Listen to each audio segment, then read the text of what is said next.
Hey friends, I'm Neethi the pharmacist. Welcome to my food church. I'm so excited, you guys. I'm so excited. Let me just take a deep breath. We are very blessed today because we have Miss Anna Von Reitz here with us. And she is here to answer all the questions, help us clarify all the missing pieces. And Anna, thank you so much for making time for North Carolina and joining us on this live podcast today. Well, thank you, Nidhi. I I do these for all the states on request, and actually, I'm kind of surprised that I don't get more requests. I do, I'd say, an average of one a month, and with 50 states, you'd think they'd be wanting me to be on the gridiron and firing off answers to questions more often than that. So I'm actually pleased and grateful to be here. Thank you. Thank you. Thank you. Well, I'm going to be very selfish at the very beginning. I just wanted to let you know that my first introduction to your work went something like, there's this retired federal judge who decided enough was enough. And so she made the Herculean move to raise the state assemblies all across the 50 states of America. And they are now effectively reconstructing the organic land and soil American government. And she's restoring our republic and bringing us back into common law. And I didn't understand exactly how this was happening, Anna, but I understood that common law was, in line with natural law and God's law, all those were aligned. And so I was immediately interested in participating. And of course, now I know that, that isn't exactly how your story goes. So I'd like to start at the beginning for our listeners so that we can get everyone back on the true path that led you to this moment. And so my first question for you is, my first question was going to be, how did you start your great work? But even before that, part of this question is, who is your husband? And is it true that he has signet jewelry that identifies him as a direct descendant of our forefathers? Well, yeah, he's definitely a direct descendant of our forefathers. His family came here in 1608 and helped to found Boston, Massachusetts. I mean, in terms of being an American blue blood, it doesn't get any more blue than that. So they helped found Boston, Massachusetts. They served as pastors of the Old South Church in Boston, which still exists. By the way, it's a beautiful church. It still exists in Boston. They served as pastors there for over 200 years. I mean, uh, that's a record in terms of where our family was and what they were doing. And Belchers of various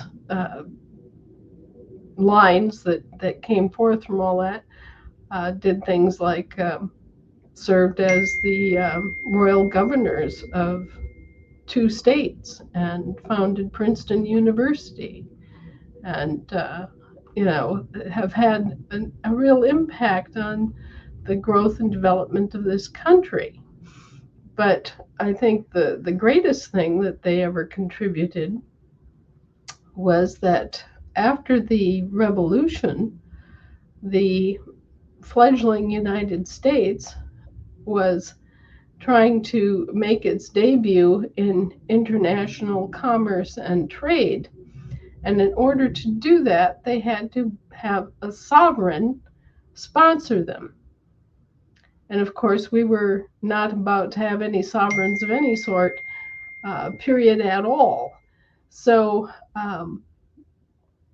that was a big problem for us. We needed to have somebody who had that level of authority and who could indemnify us in our trade relations, but we didn't have a sovereign, right?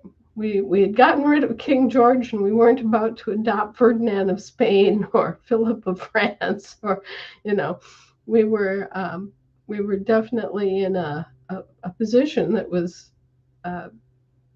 hard. It was a hard position to be in. However, because of the Norman conquest, there were a handful of French barons who had achieved sovereignty also at the bequest of William the Conqueror, because when he died, he uh, set in motion the what's called the Norman settlement. And that was an action in which each one of his loyal barons who had come with him across the channel to participate in the Norman conquest were given their own little fiefdom in England, and together with their sovereignty. And it was basically just a statement of that they were sovereigns in their own right, and that um, the course of the future would be as God directed. So he realized that he was leaving them with a problem, but at the same time, he was leaving them with the authority to solve their own problems. And these people who became sovereigns in their own right over their own little fiefdom there in England were recognized as sovereigns in the international community.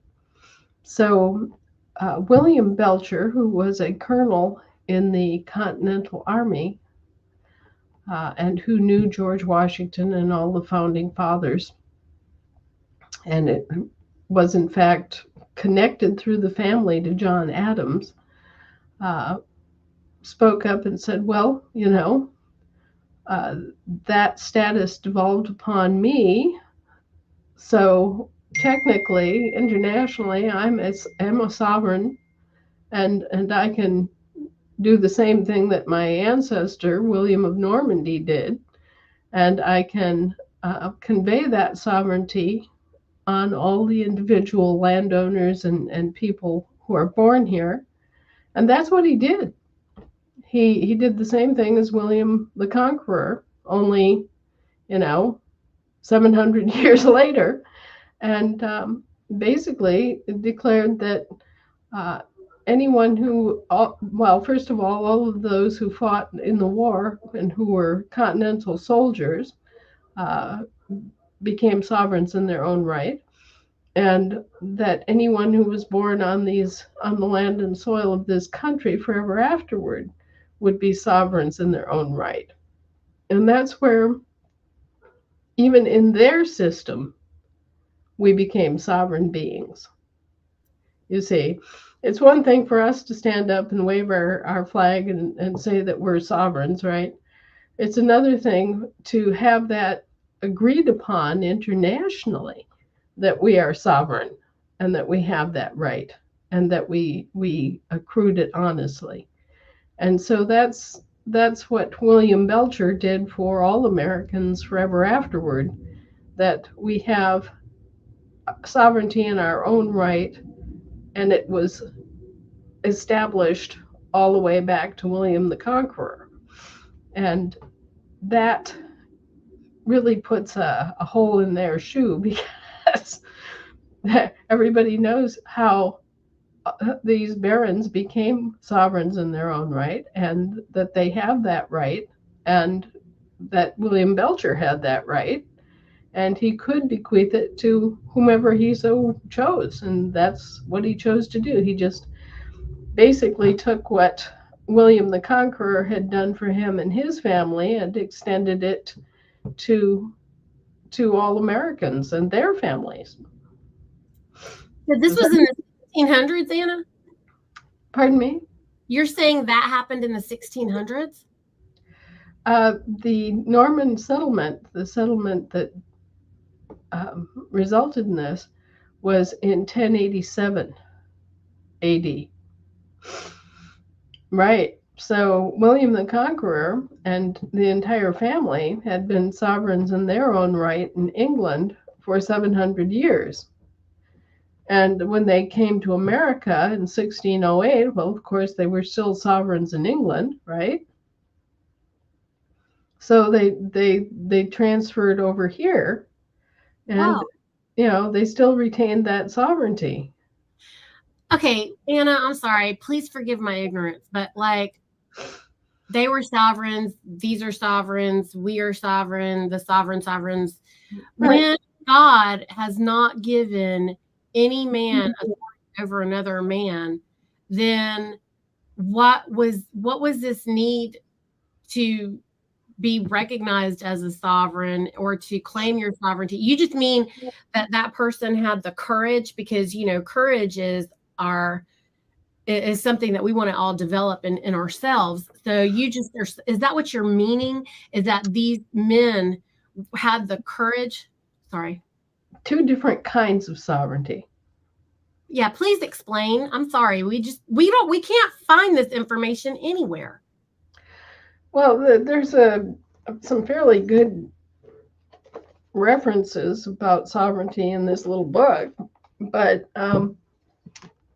there's natural sovereignty that comes about from being born as an individual. You have your individual sovereignty, right? And that just, that comes about from being a living, breathing, independent, mobile person, right? You can get up and move about and do what you're going to do. So that's natural sovereignty. But then there's this entire realm of international and political sovereignty. And that's a different kind of sovereignty. And that's what we're talking about when we're talking about sovereignty in the political sense. Like a man-made sovereignty. That's what you're talking about. Well, or a man-recognized sovereignty. This is where you're talking about countries and nations instead of individuals, but you're talking about them as individual countries and individual nations. So just as you have, as a sovereign nation, that's what you mean. Right, right. So, we are individually, just natively, naturally sovereign beings, okay? But then there are also sovereign nations. And when you do business internationally is where this idea of sovereign nations plays in. Um, and so that's the kind of sovereignty that we're talking about when we're talking about political sovereignty, or you're talking about governmental sovereignty. And the issue with Americans is that we not only have our natural individual sovereignty, but we actually factually have national sovereignty. That's what they're talking about. Just a second. I have to take this.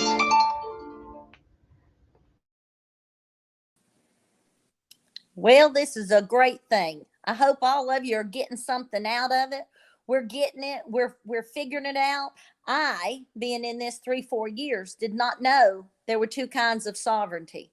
So even I've learned something today. Yes. Please put all your questions, y'all, in all caps over here, and we'll get to them shortly. And then he's engaged in taking care of a rather thorny problem for me, so I needed the update. You're fine, Anna. I muted you. Okay, so let's get back to this. So we've just learned that there's international sovereignty for a nation, which never thought about that, versus our individual natural sovereignty. And so as a nation, has that always been, and are you referring to some sort of corporate sovereignty then? Is that what that means? Am I messing this up? Well, as a nation, you have to be able to do business. And in order to do business, you have to be responsible for yourselves. You have to be sovereign. You have to have the ability to pay your debts. You have to be able to contract or not contract. You have to be able to participate in things like international treaties and accords. And in order to do that, you have to have sovereign status with the other nations. And so the Americans, who were bent on doing this extraordinary thing that had never been done before, to create a government of, for, and by the people, had to find a way to make the people sovereign. So that's what we're talking about. We're talking about national sovereignty. We're talking about having the ability to conduct international business. We're talking about the ability to exert our collective power in an international venue. And that's where this kind of sovereignty, such as that William Belcher possessed and that he then conferred on everybody else, comes from, and that's where it comes into play, and that's why it's important. And of course, most people don't deal in the international venues, and they don't think of things in terms of international trade or, international accords about things like, where are our coastal waters and all that sort of stuff. And yet we have to be able to work in that world. So a lot of people get hung up on the idea of sovereignty, and they either don't exert their sovereignty when they should, or they go completely stark raving bonkers and think that somebody died and left them to be God. And that's, that you have to have an idea of what you're talking about when you're talking about sovereignty, both your individual sovereignty as a man or woman, and then the national sovereignty, which is an entirely different thing. That is a matter of international agreement and accord and custom and tradition, such that you have an international recognition of your government as a sovereign entity. And that's the kind of sovereignty we're talking about when we're talking about, the British monarch, or the sovereignty possessed by the English people that were granted sovereignty in their own right by William the Conqueror. This is a different kind or level of sovereignty that we did not naturally possess, that was then arranged for us. That kind of recognition was established for us as a country by William Belcher. And so when you look at the great seals of the United States and the United States of America, there are two, okay? When you look at these seals, you'll see that they have our emblems on them. And you'll see our emblems throughout a lot of the iconography of America. You'll see these odd, they look like bell shapes that are... These are the signet emblems from your family line? They're part of our coats of arms. From your family, right? They're from the Belcher family. This is important for people to understand, Anna, because they don't realize that we're still operating in this feudal system because, we've been made so, we're operating in nescience. We're not even operating in ignorance. I mean, nescience, I tell everybody, Anna, is the difference between the difference between nescience and ignorance is that nescience is you don't know something and nobody expects you to know it. And ignorance is when you're just ignoring the truth. And so you are operating in ignorance because you are not seeking knowledge.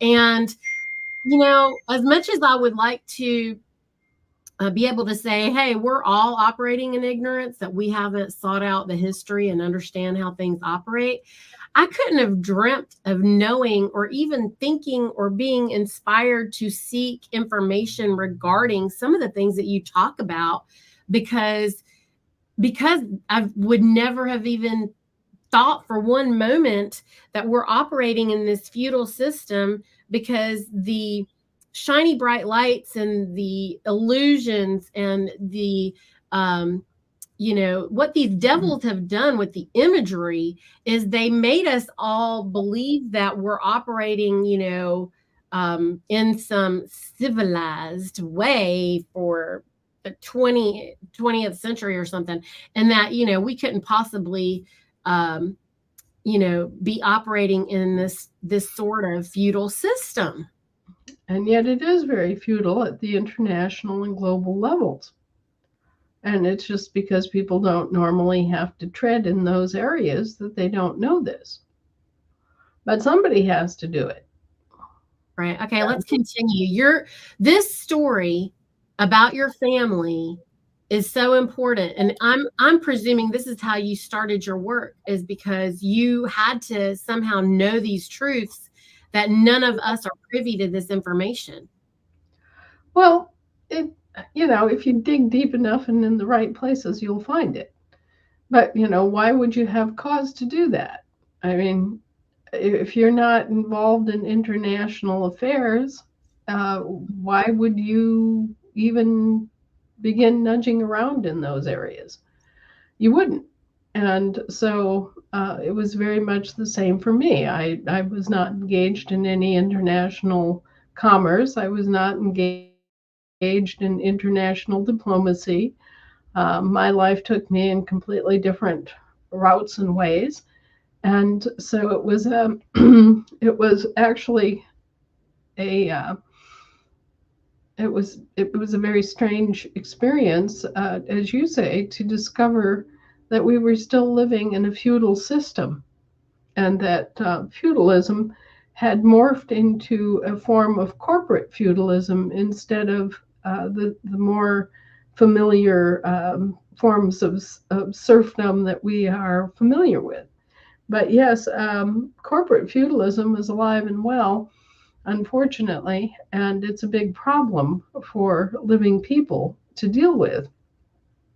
Now we've awakened. We woke up and took a good look at how this was structured and why it wasn't working, and the fact that we were not being represented in this system with any kind of fairness or even logic, because our erstwhile self-proclaimed caretakers weren't doing their job.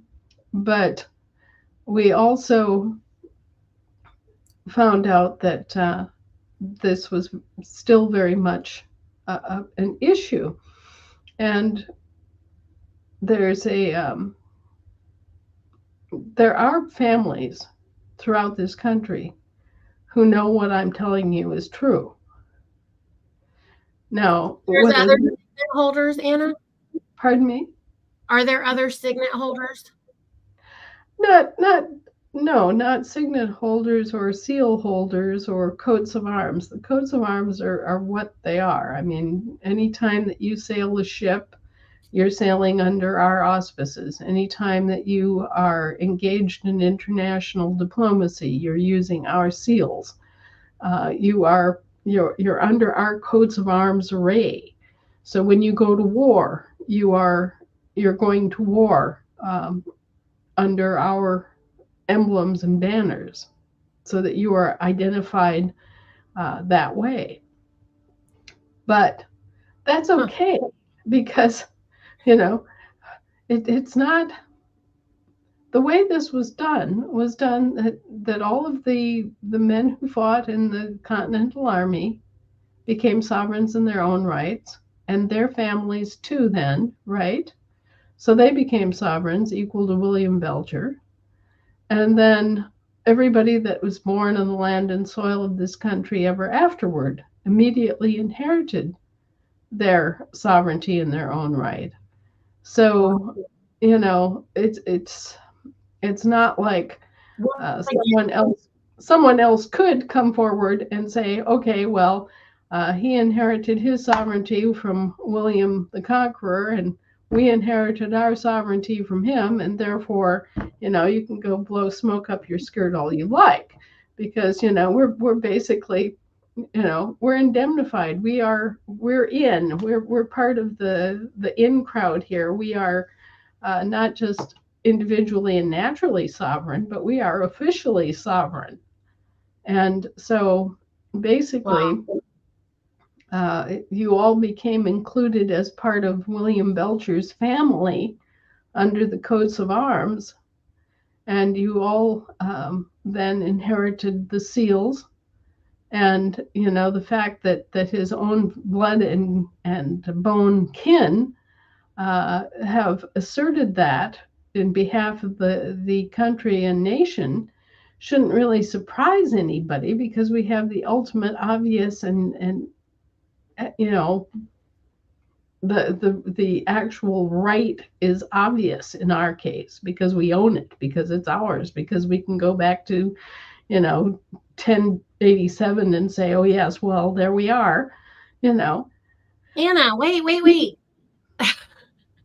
You're blowing everybody's mind over here, okay? I don't think you really understand.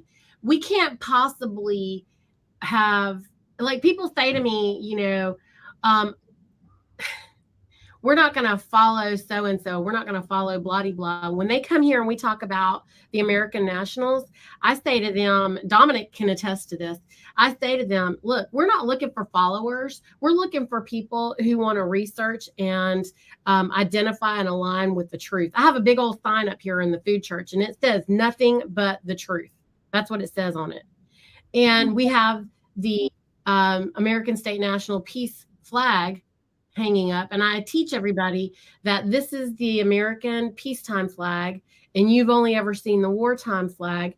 And then we have other people who have the audacity to come and and say things to us like, how do you know this Anna person is for real? How do you know this person is legit? Because they don't understand we're operating in this feudal system. They don't understand what any of these symbols and things are. None of us have the language. They have made us so absolutely, dependent. the lack of education is reprehensible. And I get frustrated with people just not understanding proper language, like basic English, and now they have linguistics theft, and they're like, raping the language even further. But when they came here and they changed British English or the Queen's English into the whatever this language is, that because the more that they divide the language, the more difficult it is for us to communicate with one another. And I tell everybody, I'm like, this is done on purpose to keep people, enslaved, because if you can't understand the truth, then you can't, walk in truth, and you effectively behave immorally. And so you're kind of forced to behave that way. And I feel like what an amazing gift that you are giving us with, number one, the history, because I can't find anything before 1700 anywhere. I'm looking for historical. Ask Dominic. I've been researching this forever. I cannot find anything before 1700.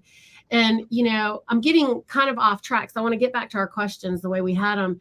But I was just basking in the historical information, the story that you're giving us. I really would, it's my wish that maybe you'll record this story in a little more detail, the way that you've done the blood money recordings, because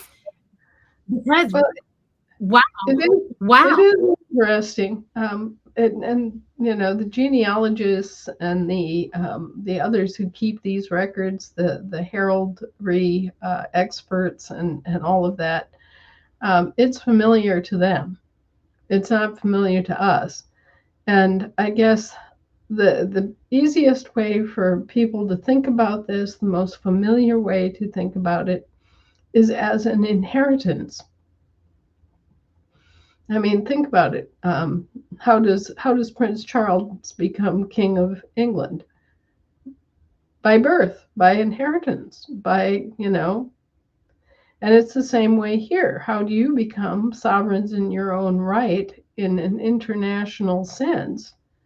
You become sovereigns in your own right by birth and by inheritance. This is your inheritance.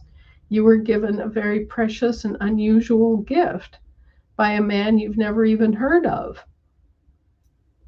And that it's so unbelievable. It's so unbelievable and amazing, and what a blessing. Thank you. Right. Well, and you should know it. You should know that that's your inheritance, and you should know where the inheritance comes from and how it works so that you can assert it. I mean, it's like going into a court and you know that you're the son of so and so and so and so. But how do you prove that? Well, you need to be able to prove your own sovereignty in an international sense in order to be able to use that sovereignty as it's intended to be used. And I think everybody needs to have some thought and some training into, what does this gift mean? What does this inheritance mean coming to me?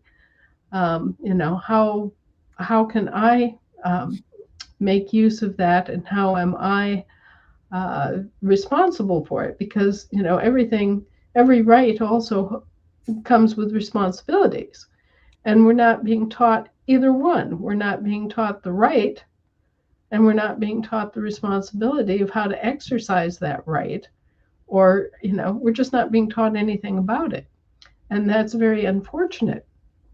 Now, to this day, when you have a birth certificate apostilled to do business in a non-Hague Convention country, they issue a bond number on the paperwork that you get back from the United States Secretary of State, and that bond number is your indemnification for anything that you do, any business that you conduct while outside of the United States in that country that is not a Hague Convention country. And this is because you are literally a sovereign. And Wow. your actions are backed by the full faith and credit of the entire country. Amazing.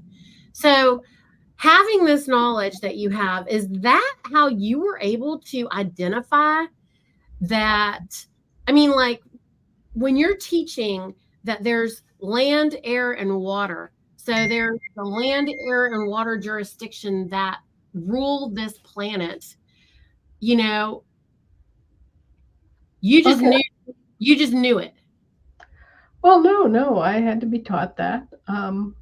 It's something that you become aware of at a sort of almost an intellectually um, unconscious way. I mean, you realize that the land is different than the sea, and the sea is different than the air, and we all have this basic understanding that they are, right?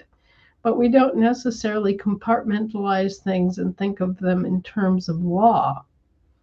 And if you think about it, law is just an abbreviation for land, air, and water. LAW, law, land, air, and water. Um, and And so, who established this? Because this is for, again, I forgive my ignorance, but like, we all require some education here. And who decided, my big question about this law is who decided who was over each of these jurisdictions? Because it's my understanding that we the people have we are over the jurisdiction of the land and soil, and that the Vatican has jurisdiction, or the Pope, I don't know which one, you'll have to clarify for me, over the air, and then that the crown has jurisdiction over the water. I thought that the crown had jurisdiction over our waters. Like, I didn't think about this on a global scale, but I thought it was just for our waters based on the Paris Treaty. And then when I started looking, Dominic was like, Niti, there's a lot of Paris treaties.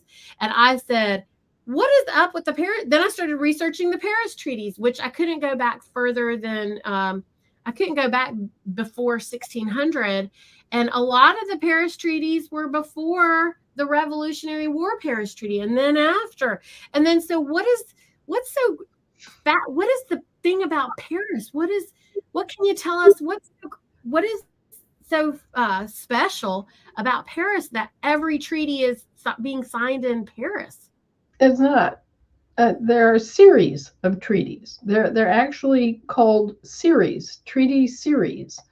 And so if it's about one particular jurisdiction or subject, then you have a treaty series, like the treaties of Paris are all sea jurisdiction treaties, okay?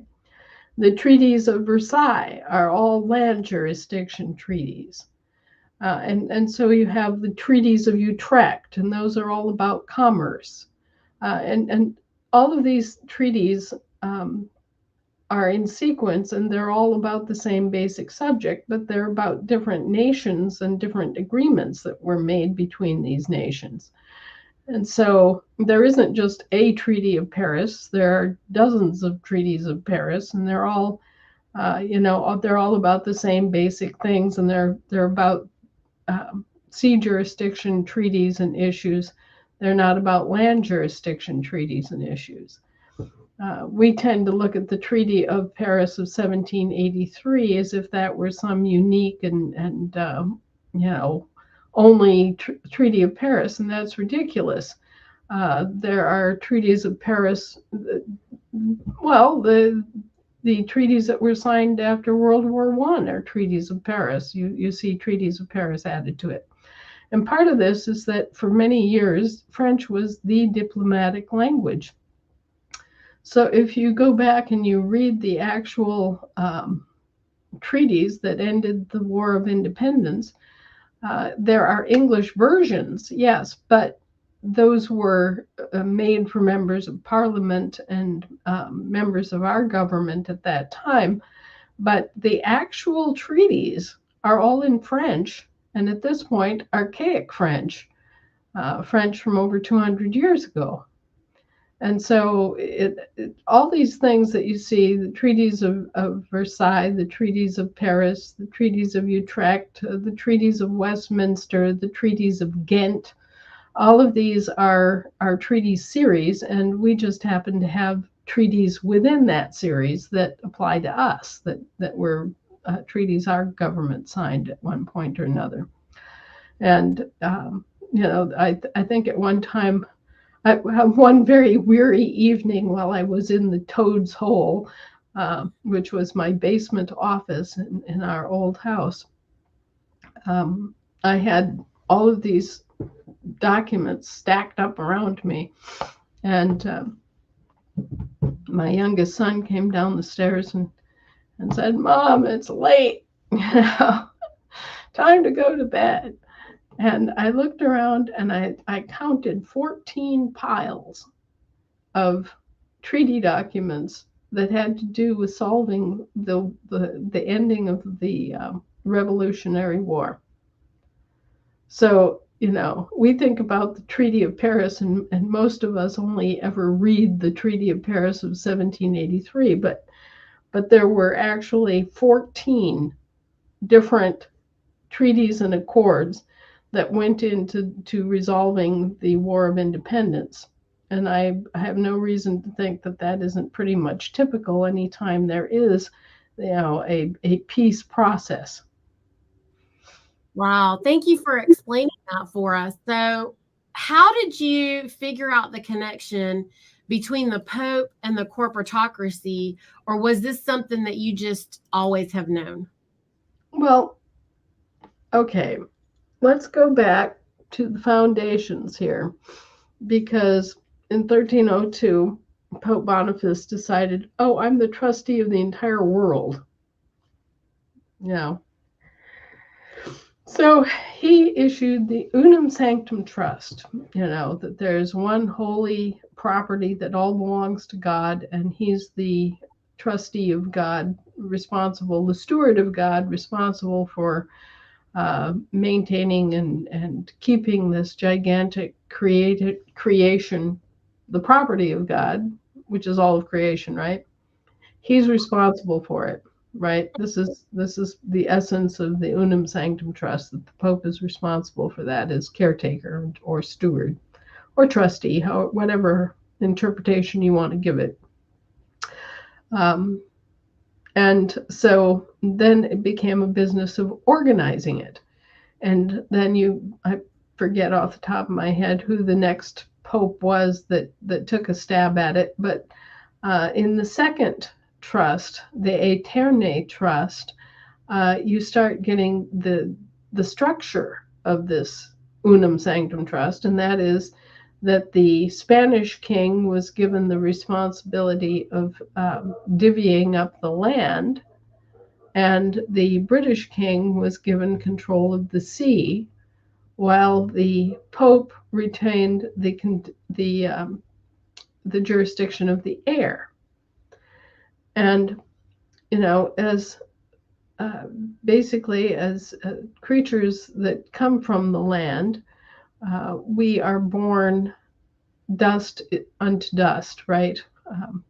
You come from dust and you return to dust, and you are a creature of the land. You are a creation of the land, right? And so we take our fundamental reality from the land that we stand upon and the air that we breathe. So basically, mankind is naturally attached to the land and to the air, right? Now, if you think about it, your feet are standing on the land and soil, and your body is moving through the air, and you're breathing in the air, and so we are land and air, rooted in the land and the air jurisdiction. And we don't really have a natural presence on the sea. Okay, so as the ancient clerics back in the middle, well, actually, even 1300s, 1400s, as they're scratching their ears about this, they're thinking, well, it's unnatural for man to be on the sea. So while they're on the sea, they're in a different capacity. They're persons. They're taking on a different identity when they go to sea. Okay. So this is where the split between the people and the person takes place. The people exist on the land, but when you go to sea, you become a person. Okay, and so that's where that happened. Now, we retain our character as being people as long as we're standing on the land. But when we go to sea, then we lose that vital connection to the land, and we are operating as persons. And as you saw in 1863, the Rump Congress, that was operating at that time, changed the meaning of the word person that we commonly use to mean corporation. Right. So ever since then, if you're at sea, you are considered a corporation for the purposes of the federal government. And, all of this stuff is all embroilioed out there for the advantage of the government and for the disadvantage of the actual sovereign people. So it's essential that we become and that we think of ourselves in terms of being people standing on the land and breathing in the air and having the sovereignty in our hands. Because if we don't, we'll be mischaracterized as persons at sea. Okay. Right. The British king set this up in such a way as to benefit himself, because if he could get us into his realm, the sea jurisdiction, then he could claim our assets and he could claim to be our trustee because of the treaties already in effect that made him our trustee on the sea, the high seas and navigable inland waterways. That was part of what came out of the whole treaty process ending the War of Independence, is that the British monarch became our trustee on the high seas and inland waterways. So it was an objective for him to get us out on the sea, any hook or by crook, so that he could claim control of us and our property. And he did that with the birth certificate scam, friends, for the people who are just confused out there, not following along, because the Paris Treaty of 1783 ended the American Revolutionary War, and it involved France and Spain. I mean, this was a global, it was like a world conflict for the folks that aren't really aware of that, you know. Right. And I mean, even Rome, so all roads lead to Rome. So everything always goes back to Rome. These are real statements, friends, for anybody out there listening who doesn't understand, because this is the history of the world, of humanity. It isn't just American history. It is the world history that, you know, everyone is lacking knowledge of, which, you know, I mean, they've kept this information occulted, Anna, for years, just like they kept all the Hermetic laws occulted for years. And occult, for anybody who's just tuning in, is not, you know, some satanic term I'm using. It is a Latin term for hidden, just right. For anyone, you know, because people don't know language. So I'm sorry to interrupt you, Anna, but I want to make sure we answer all the rest of these questions. And I mean, these deep dives, you're not even in a rabbit hole. You're not even, it's not like you're just diving off into some never land. You're just telling us how it is. And, you know, I value this so much because I can't find it written anywhere. Well, you know, there are books, there are archives, but they're not places or things that you'd normally look at. I mean, you don't need to know this to go down to the corner grocery store and buy your groceries. You don't need this to pump gas, you know. And so unless you had some real reason to look for it, why would you? Now, I tell everybody. Hey, I tell everybody, Anna, I'm like, listen, thank God we don't have to take a class on gravity. And it just works for us anyway, every single time. And it just holds us to this planet. And, you know, most of us we're very simple people. We're not seeking all, you know, for this monarch that you speak of that had to go to all these lengths to bring us back to the water jurisdiction and, you know, whatever. I mean, you know, for all the folks look out there, you know, they have movies made about these kind of crazy people. So. Well, it's when you think about it in terms of what they gained by doing this, it's not crazy at all. They were gaining a tremendous amount of power and resources, and you know, it was a no-brainer for the British to pull this. But right. They did pull it, and they did it illegally, immorally, and in breach of trust.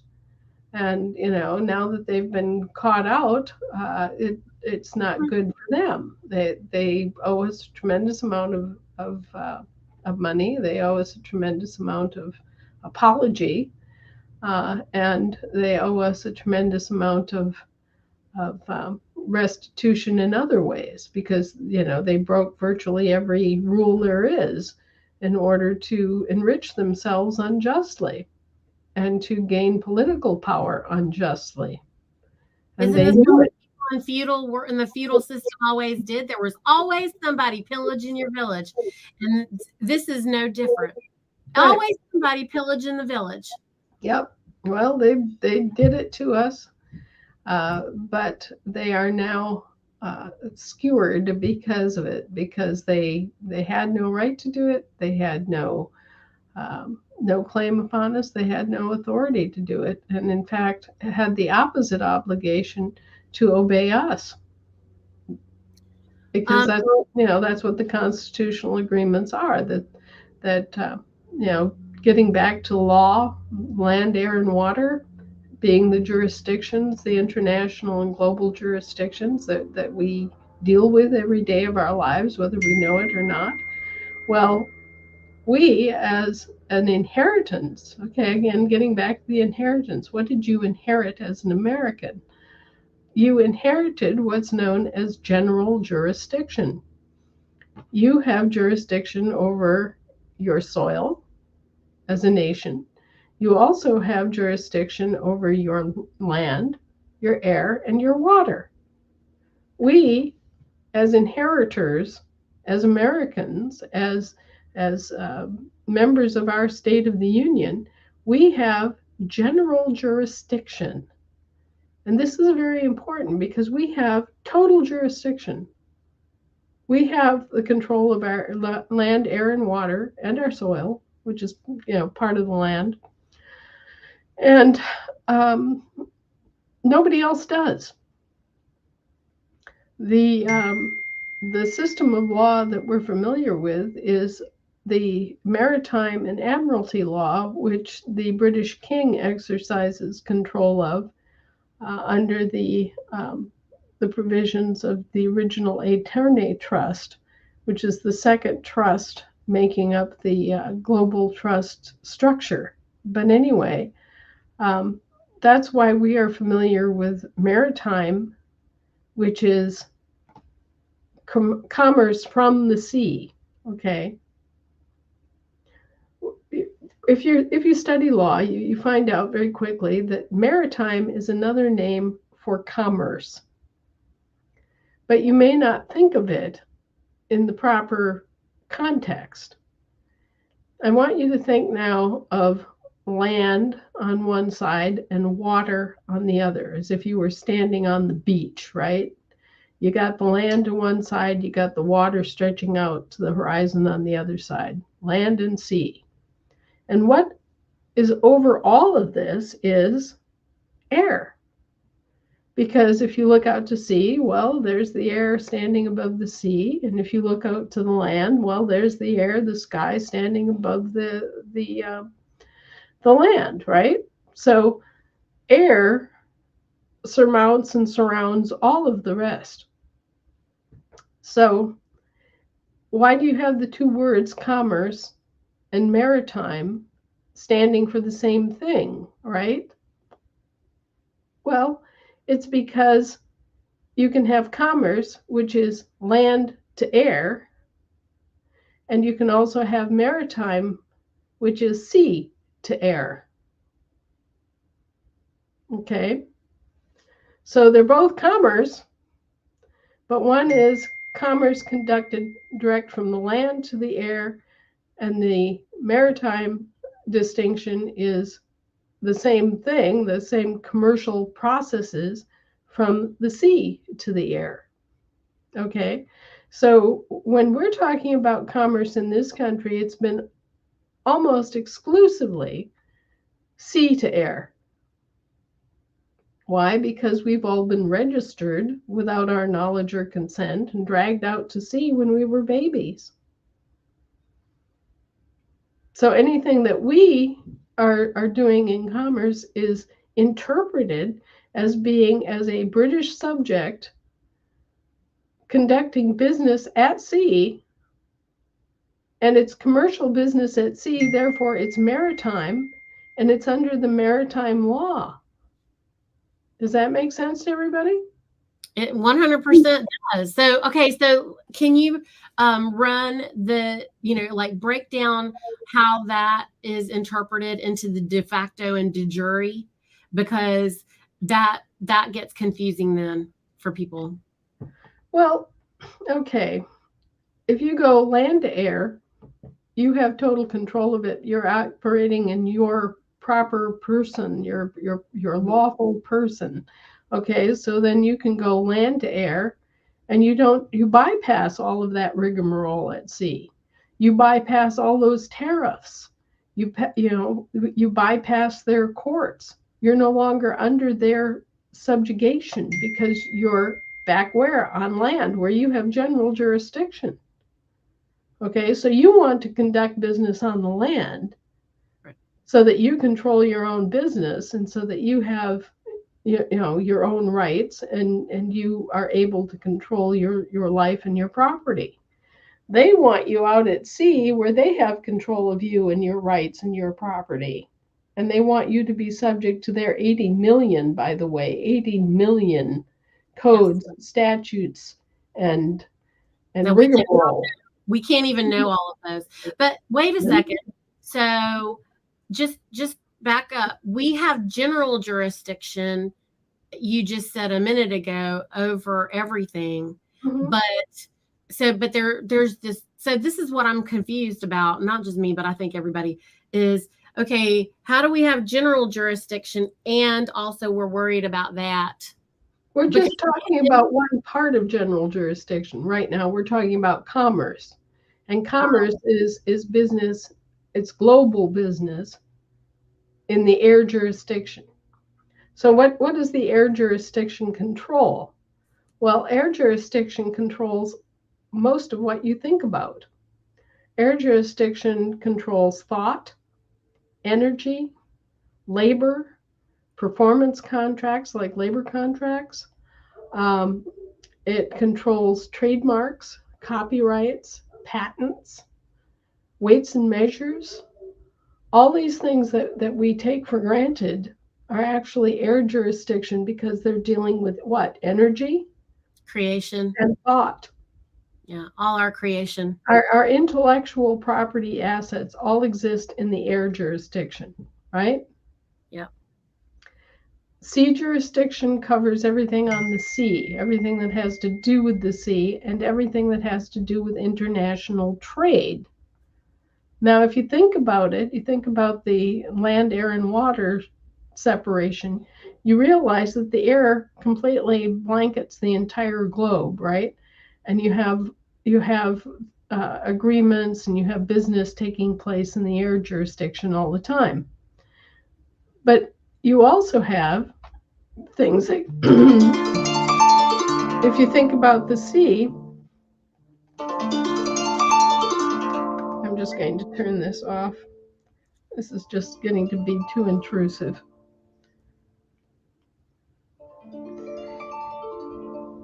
I'm trying to get to there. Anyway, okay, so now think about international. How do you get from one country to another? In the air. Well, you could either walk across the border to Canada, which is a land route, right? Or you could go by sea over to France. Okay, so the international jurisdiction is laid out exactly in that way. You have international relations with those countries that you can reach by land, and you have international relationships with countries you can reach by sea. And so these are things that have to do with borders. International trade has to do with borders, whereas the realm of commerce has no borders. The realm of international trade most definitely does. And so you have international trade agreements, and then you have commercial agreements, and they're two different realms. They come under two different laws. And so when we're trading, say, with Spain, and we're going to exchange olive oil for salt, or whatever, for coal, for whatever goods that we have that they want, you're dealing in international trade, or you're dealing in international commerce. But if you just think about the sea lapping on the shores, and you think about the borders between countries, you can see the different nations and the different nature of international trade versus commerce. Commerce commerce has the same rules worldwide. It doesn't matter if you're, in England, or you're in America, or you're in Argentina. Commerce is the same for everybody. And that's why you have things like Unidroit and Uncitral and all these other things that can and should and do apply to us if we're in our proper jurisdiction in commerce and going land to air. Okay, so for example, for many years, Uncitral has been the definitive rule in commerce for bills of exchange. We should be able to issue bills of exchange and have them honored in other countries. And yes, that's true if we're standing on the land. But if we're not standing on the land, guess what? If we're at sea, then we have to deal with the queen or the king and this 80 million rules, regulations, and other stuff that they've burdened themselves with and made profit from for generations. We don't want to deal on the sea.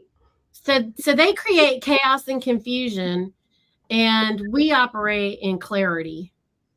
Right. Well, and so does the global commerce. I mean, if you really want to look at it, uh, if you want to deal in global commerce and you want to deal from your correct position on the land and go directly from the land, international land is international, right? You want to go from the land jurisdiction to the air jurisdiction and conduct business globally, then you should be doing your business as an American that way instead of going out on the sea and acting as a British subject and getting yourself all embroiled in 80 million codes, statutes, and regulations that don't naturally apply to you. Okay, let's bring this back home then. So here's the situation. We have Americans who, don't understand that they're operating in the sea jurisdiction, which is a problem. B, they don't understand that they have had someone change their political status at birth because it was unbeknownst to them or their mothers, and Right. this is not happening. And no American has been educated properly, and their leaders have not been educated properly. I mean, I know people, Anna. I've had conversations with very intelligent people who are leaders of our nation, who are like congressmen, like Congressman Thomas Massey. I've shared a stage with him. He's a very like down to earth guy. And, I'm not, Matthew knows I'm not trying to throw him under any bus or anything, but like he doesn't understand any of this stuff. Or if he does, I don't know that he does, or he hasn't let me know that he does. And so I'm trying to understand like none of these leaders that we have know what's going on, or they just do, and they're just devils. I mean, I'm so confused about that. Like, how is it that no one knows? I mean, I listen to the things that you say. I've looked up all the things. I've tried to prove you wrong. I mean, I've been doing this for 15 years, and somehow I was invoking my Bill of Rights, Anna, without really knowing how. But you know what I kept saying to them when they came here to shut me down? I kept saying, you're outside of your jurisdiction. I don't say anything else to them because I know I'm not supposed to say a lot of words. And I would say to them, whatever it is that you want from me, I need you to give it to me in writing, because, I can't understand your convoluted nonsense otherwise. So give it to me in writing. And the only other thing that I ever said to them was, you are outside of your jurisdiction, because I definitely know that they're outside of my jurisdiction. And I apparently only know that because I understand British English, because when I talk to other Americans, they don't understand the jurisdiction part. Right. So and why they don't understand it, I have no idea. But do you see, there's so many disconnections here. Right. Well, you haven't been educated, and that was on purpose, so that they could take advantage of you, so that you couldn't claim your inheritance. I mean, it's just like kidnapping a baby and taking them to a foreign country and leaving them in the care of foster parents. And they grow up, they don't know that they have an inheritance. They don't know that they're rich as Croesus. They don't realize that they have all these powers. They're growing up in a totally different set of circumstances. They're orphans, dependent on the kindness of their foster parents. And that's the sort of situation that they put us in. They did not train us. They did not teach us who we were. They did not give us anything. They were 100% in breach of trust, operating for their own unjust enrichment. They were acting as the executors of our estate. They knew that we were alive, but they chose to declare us legally dead so that they could control our resources and control us. So this is the first and main crime against humanity, not to mention all the other heinous things we don't want to be distracted with right now. So the next thing, I just want to get us through some of these questions, Anna, because this is so big. But okay, everyone's blaming the government, and I'm always telling everybody the government, and you tell me if I'm right or wrong, because I know you'll correct me, but like the government to me, I feel like is like, the traffic lights system. Like we need it so that we don't, T-bone each other on the road. I like the traffic lights. Like, I don't like the policy officers trying to stop me if I'm enjoying a sunny day driving down the street, not bothering anybody. But I do like the traffic lights that keep me from T-boning, or the stop signs, that make me recognize if it's safe, or if there's danger involved before I cross the road. Don't you think, isn't this the purpose? The purpose of the government, I thought, was to keep us efficiently working together so that we can protect and defend our land and serve each other efficiently and morally. Isn't that all? In our system, the American system, there is a very, very simple rule. And the rule is, as long as you're not harming some other person or their property, there's no crime and there's no reason for the government to interfere in your life or bother you one iota. Okay, so they're supposed to leave us alone if we're not harming someone or something. So we don't have thought crimes. And we don't have speed limits. Okay, we don't have any of that. Our rule is it harming someone? Is it harming their property? And if the answer is no, objectively no, we're not harming somebody or something, then we're free to do whatever we want to do, however we want to do it, and it's nobody's business. And that's the American way. The American way is, it makes us more responsible for our actions, but with that goes greater rights. Right. So, do I have the right to travel 80 miles an hour? Yes, I do. As long as I'm not harming someone else.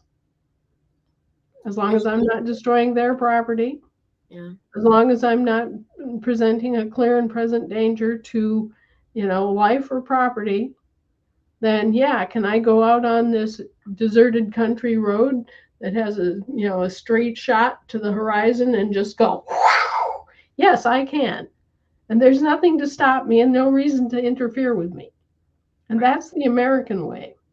Can I ride in the back of an open pickup truck without a helmet or a safety belt or something? Yes, but I have to then take responsibility for my action.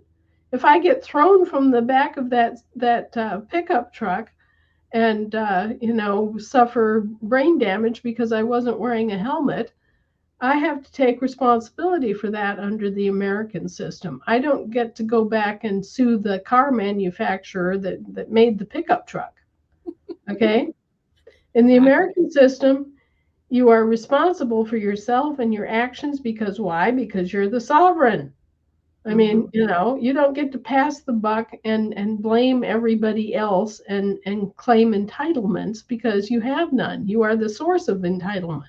Okay? So then we have this de facto government that has created this litigious society so that, someone goes through a McDonald's drive-through and sues everybody for hot coffee or whatever this nonsense is. And so this is not Americans. This is the de facto employee, international employee that has been subcontracted over here for municipal. So how do we get rid of these municipal people? Because we've established in this conversation, just for the listeners out there, we've established for the listeners that Anna is explaining to us our birthright. She's explaining to us how we have our sovereign power. Thank you very much to her husband and their family and the lineage that have provided us with this national sovereignty. And so therefore, because everybody out there, Anna, is like, hey, Neethi, how do you know you're not going to be in Club Fed if you keep doing what this woman's saying? How do you know? Well, first of all, I'm not out there disrespecting the sea jurisdiction, even though I don't appreciate that they have infiltrated our jurisdictions, our land and soil jurisdiction. I get it that they're legit able to be here, and that knowledge is required for people not to get commingled and entangled with them. But so we're working on raising our jural assemblies and our 4 pillars in all the states so that and in the meantime, it's kind of a parallel thing. And I've been running my own food church over here. That's a parallel counter economic strategy to get the grocery store so that we are not dependent, which, like for years, for the past 15 years, they put out a thing and say, they're recalling spinach, they're recalling chicken, they're recalling whatever. We're unaffected all the time because we don't participate in shiny bright lights. Right.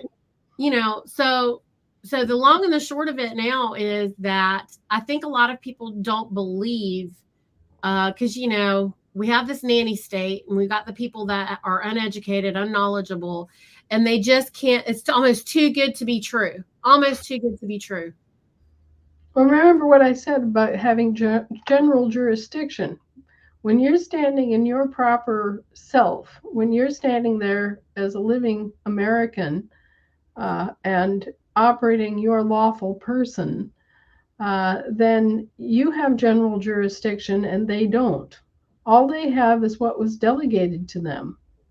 And you can enforce that with impunity.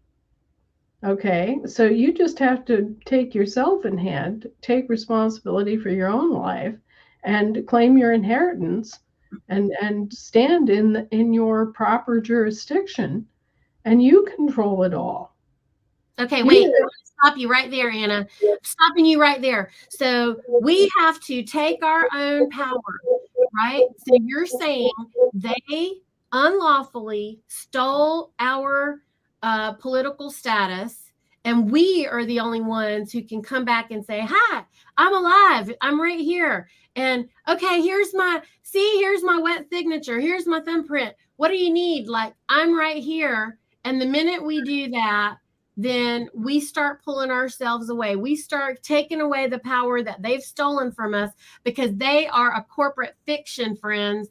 They're a corporate fiction, and the only thing that gives them life is our life, right? Is that what you're saying? Well, yes, but I'm saying it a little bit more personally than that. Okay. I'm saying that you are the heirs of a vast fortune, but you have to claim, it doesn't matter if you're an heir if you don't claim it. If you let somebody else mischaracterize you as a foreigner in your own country, that is the big thing. If you allow someone to mischaracterize you in your own country, people say to me, Anna, why would I do this? Why am I supposed to do this? This is why. Because somebody's lying about you. Someone is spreading lies about you. That's why. Yes, you're being mischaracterized as a foreigner in your own country. And that is depriving you of your rights, your freedom, and your property. You are an heir to this country. You're not somebody here visiting as a resident. Okay? When they say that they are residing here, that they are a resident, that means they're a sojourner. They're here on a temporary basis. They are allowed to be here under the provisions of the Residence Act, even though they're foreign, okay? And they're trying to mischaracterize you as one of them. They're trying to take your inheritance away by mischaracterizing you as a foreign employee of the British government or the Holy See, which Okay. you are neither. Wait. Okay. Okay. So right there, Anna. Hold. This is important. So what Anna is saying, friends, is that first step one is that you have to let everybody know that you're alive. Let's just do that first. Second, if you come into the assembly, then we give you an education because knowledge is required for you to do the rest. You can't just go out there all willy-nilly and just not do anything, because you will end up in Club Fed, because she already told us just today that we have never been educated. And if everything that we've been talking about so far is brand new information for you, that means, I don't know, Anna, I'm just, in my 53 years on the planet, this is the one little thing that I know, is that I don't really know anything. And that if I want not to end up in Club Fed, I better be quiet.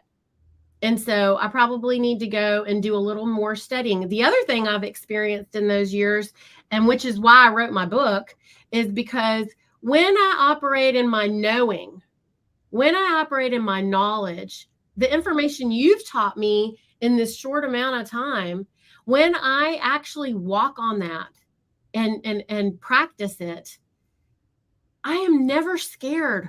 I am never fearful. I'm never wondering what's going to happen, because I know that I am doing no harm. I know that I am only walking in love.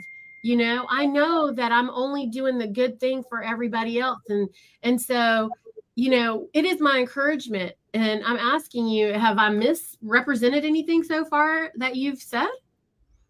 No, the only thing is that what you have is kind of a visceral native grasp of what's true. Okay. And so you present what's true. I have a knowledge based on law and fact that and history that supports what you say and what you feel, what you internally know is true. And so if you bring us together, you've got the perfect symphony of truth. Okay. Not only is it true, but here's where it proves it's true. And just yesterday, someone had recalled to me where I had written an article and gone through the whole process of explaining exactly why we're not subject to statutes, ordinances, and codes. And there's a vast amount of court cases and things that prove that. So there's an article that's posted at my website, www.annavonreitz.com. And I don't know off the top of my head what the number of it is, but it's only, the title is something to the effect of, it's only been news since the 1890s. And it gives you an entire listing of all of the proof that no, you're not subject to statute. No, you're not subject to code.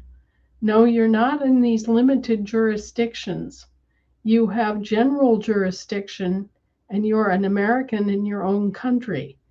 And you're standing as an American in your own country, and you are owed all of the constitutional guarantees and services. Okay? So, once you know who you are, I say to people, you are not a citizen and you don't live in a democracy. And this is thunderous. I mean, people, it's like they go, I'm not a citizen.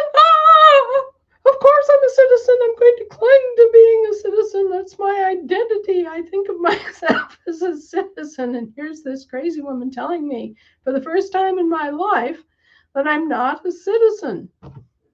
Well, you're not a citizen. And you don't live in a democracy. That is, if you're an average American, both of those statements are true. if you are an average American, Joe Q public, you're not a citizen and you don't live in a democracy, and you never have.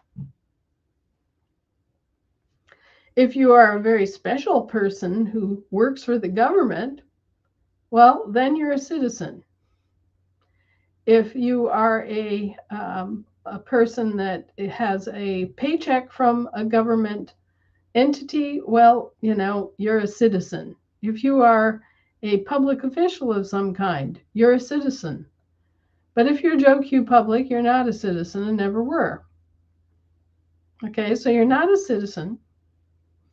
And if you look up the legal meaning of citizen, that will become very apparent to you very quickly. Just grab yourself a legal dictionary and look up the word citizen, and you'll find that citizen means that you're obligated to serve the government instead of the government serving you. Well, guess what? You're the one that they're supposed to be serving.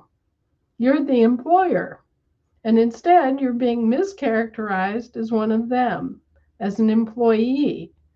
Well, if you're an employee and you have all of the obligations of an employee, let them show you your paycheck. Okay? You're not a citizen.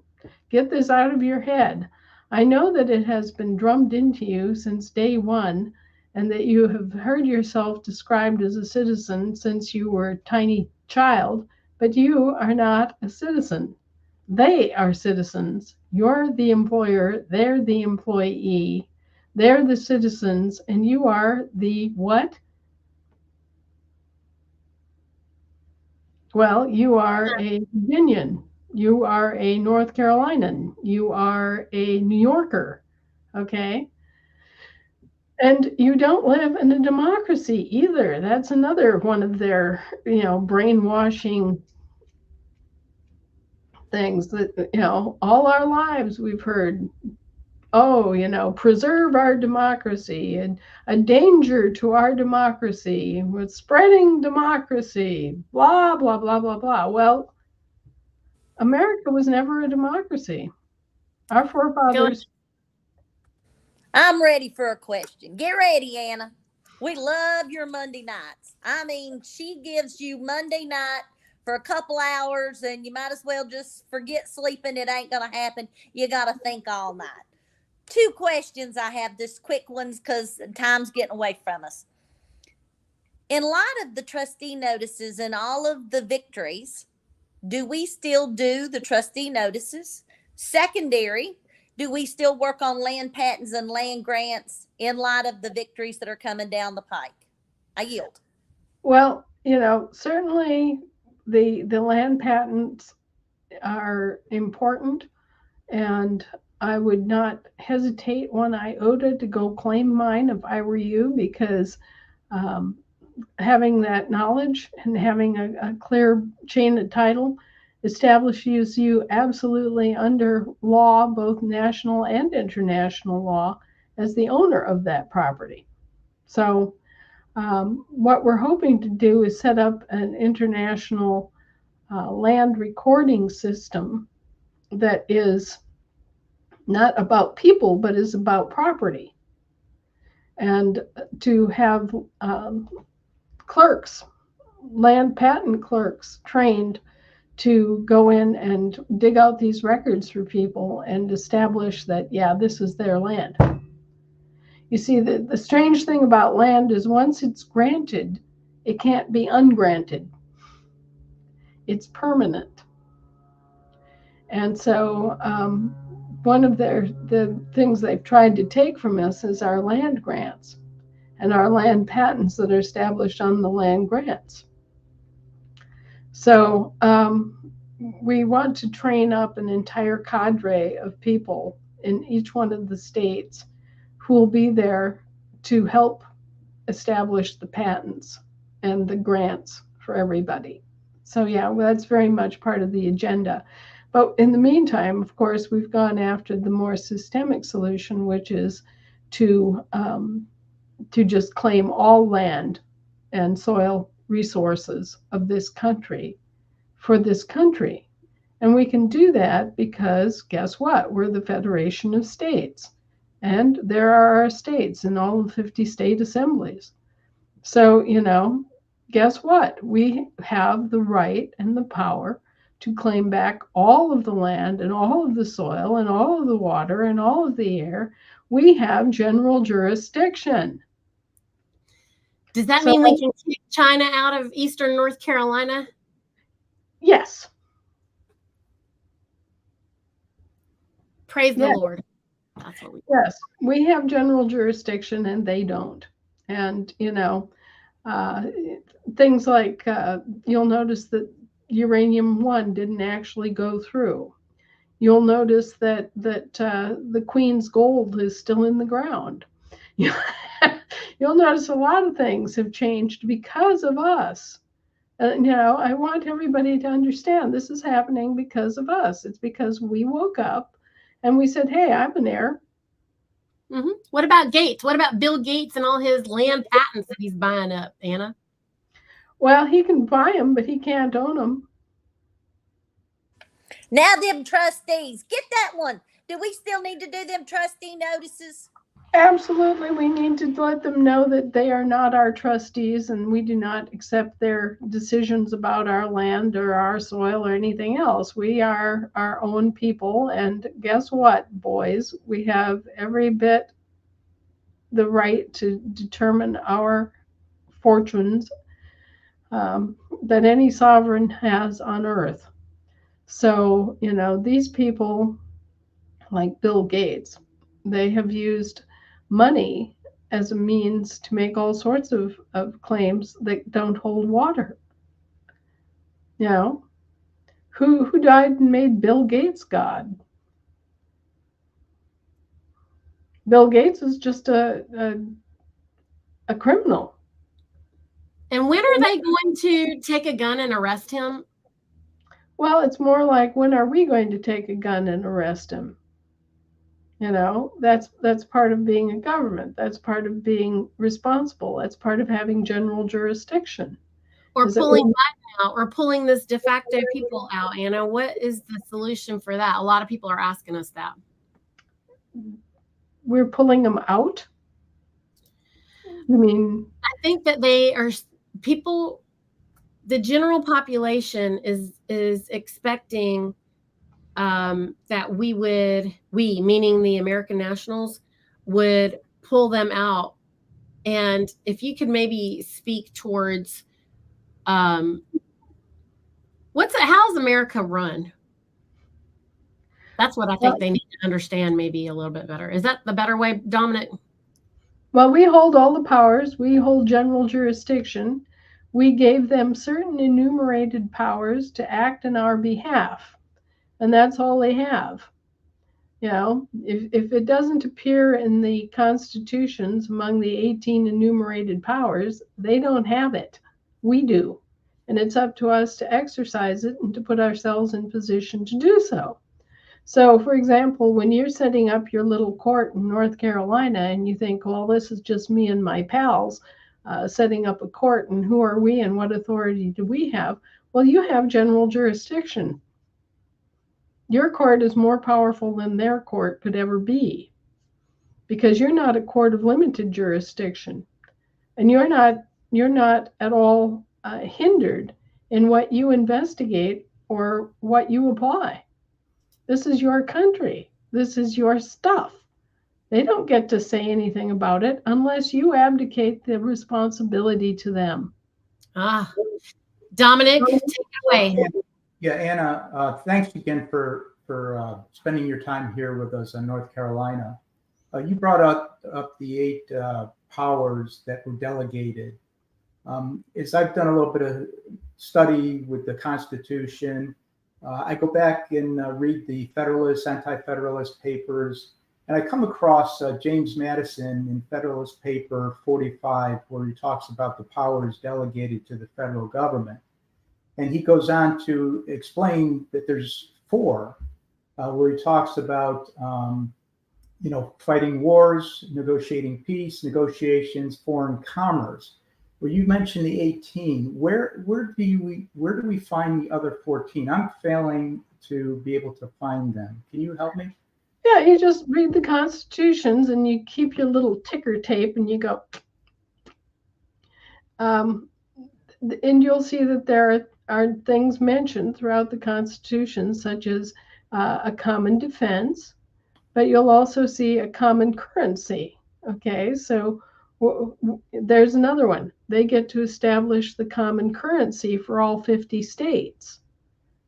Okay, and also our currency for international use. There, believe me, I've gone through the constitutions numerous times, and there are 18 different things that we gave to the federal contractors that they're supposed to provide as services to us. And they're all services. They don't provide us with anything material. These are our services that we delegated to them, like postal service. They establish the seat of government by a postal service. They establish postal addresses. Well, why is that? Because the postal services were already established at the time that the government was established. So, for example, we have international trade agreements. That's another thing that was delegated under the constitutions. You can go down and you can list 18 different things that these federal subcontractors were supposed to provide for us. And in fact, federal, at the time that these agreements were created, the constitutions were created, meant contract. Mm-hmm. So when we say federal government, it means contract government. We contracted with these service providers, these foreign service providers, to provide us these services in international jurisdiction or global jurisdiction. Has nothing to do with our soil, has nothing to do with us, has to do with international and global functions that we delegated to them to provide. Like postal service. That's a delegation to the municipal United States to provide postal service, because guess what? The postal service was already operating worldwide at the time that the government was established. And instead of trying to do this ourselves as some sort of separate system, we contracted with them to provide postal service. Okay? It's just like, you might contract with another company to do plumbing. You might contract with another company to do electrical work because, you don't have that particular expertise and you don't want to develop that particular expertise because it's just, it's more convenient and it's a better service and blah, blah, blah. And just, develop a contract.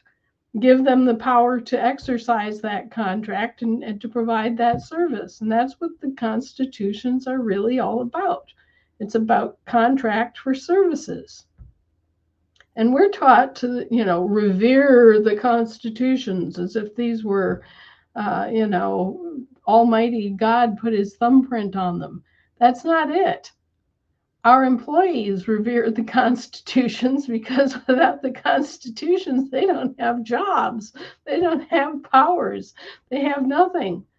They're just out of a job is what happens without the constitutions. And that's why they revere the constitution so much and yet don't obey them. They have to have the constitution in play or they don't have a reason to be here and they don't have a job and they just deserve a pink slip, and they know that we can pink slip them. So, Anna, I think this comes back to the question that Neethi was maybe asking. At what point in time do we step in and say, your contract is null and void, we're taking over those services? Well, we already basically served them notice to that effect when we refused to take on a new contract. When they went bankrupt, we basically said, yeah, well, we've had enough of that service. time for something else. And whether or not we contract with a new organization on their part, a new corporation, who knows? But as it stands, they don't have a contract.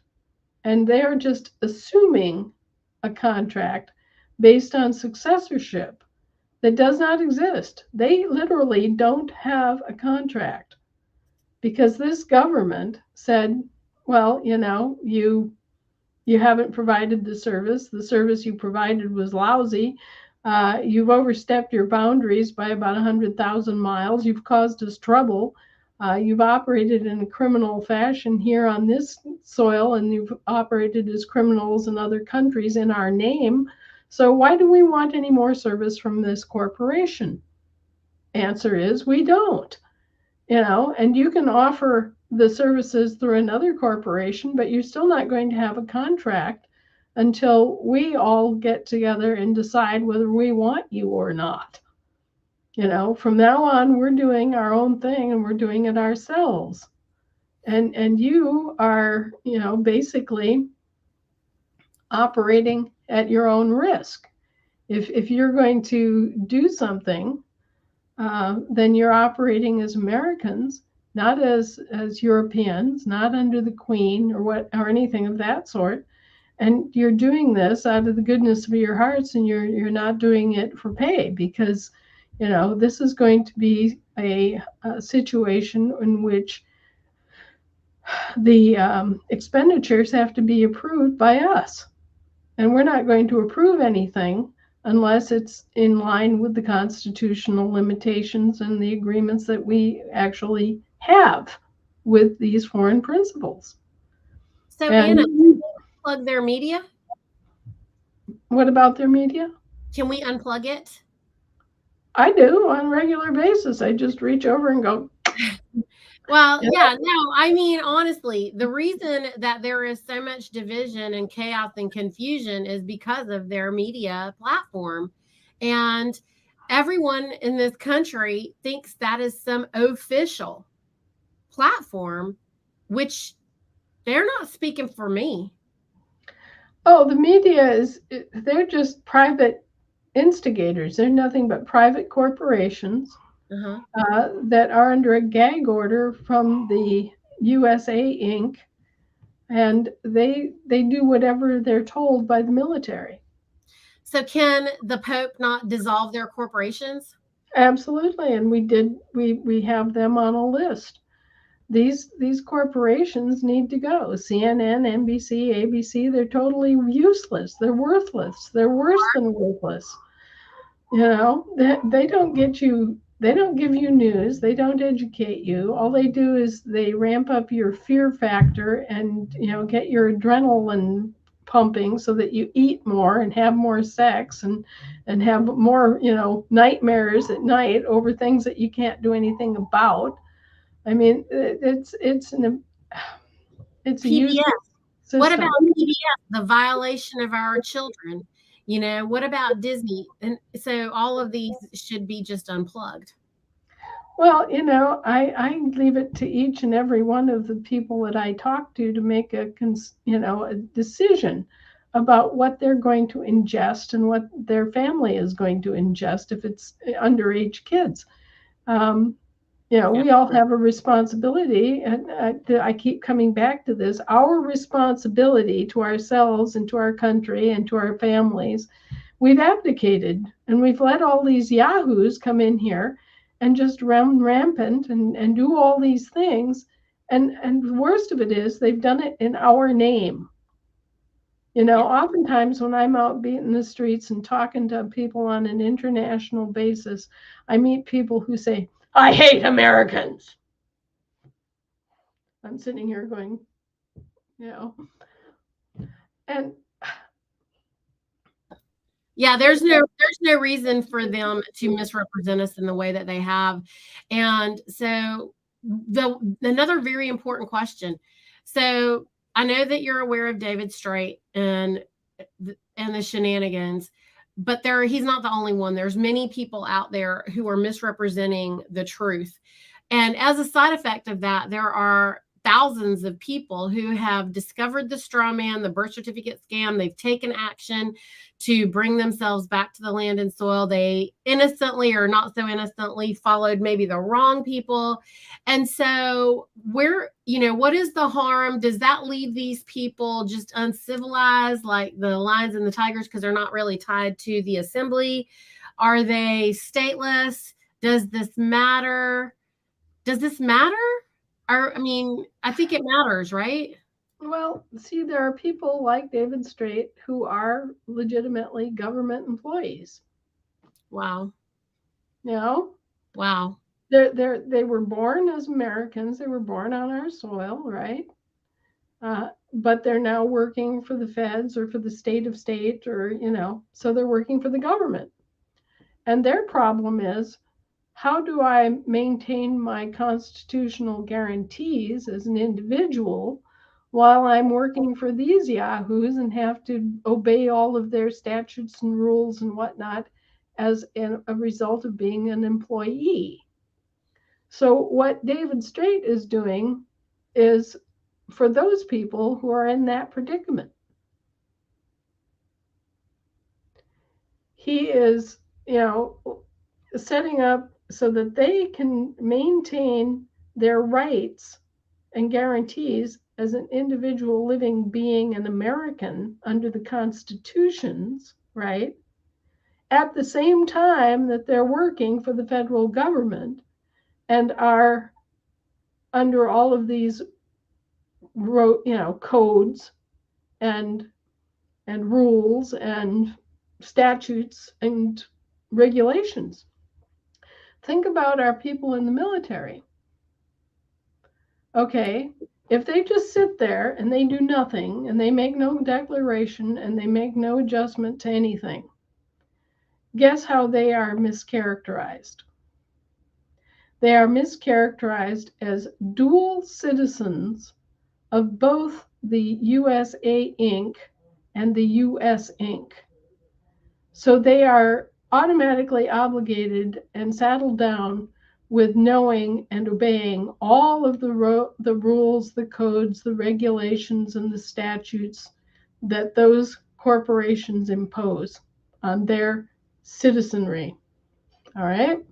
They're employees. Citizen equals employees. Okay?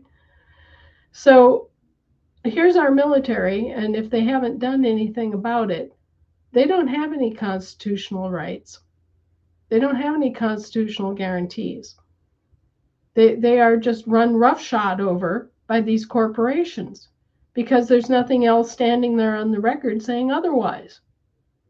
So, what happens when Joe Biden says, okay, everybody in the military has to take this shot?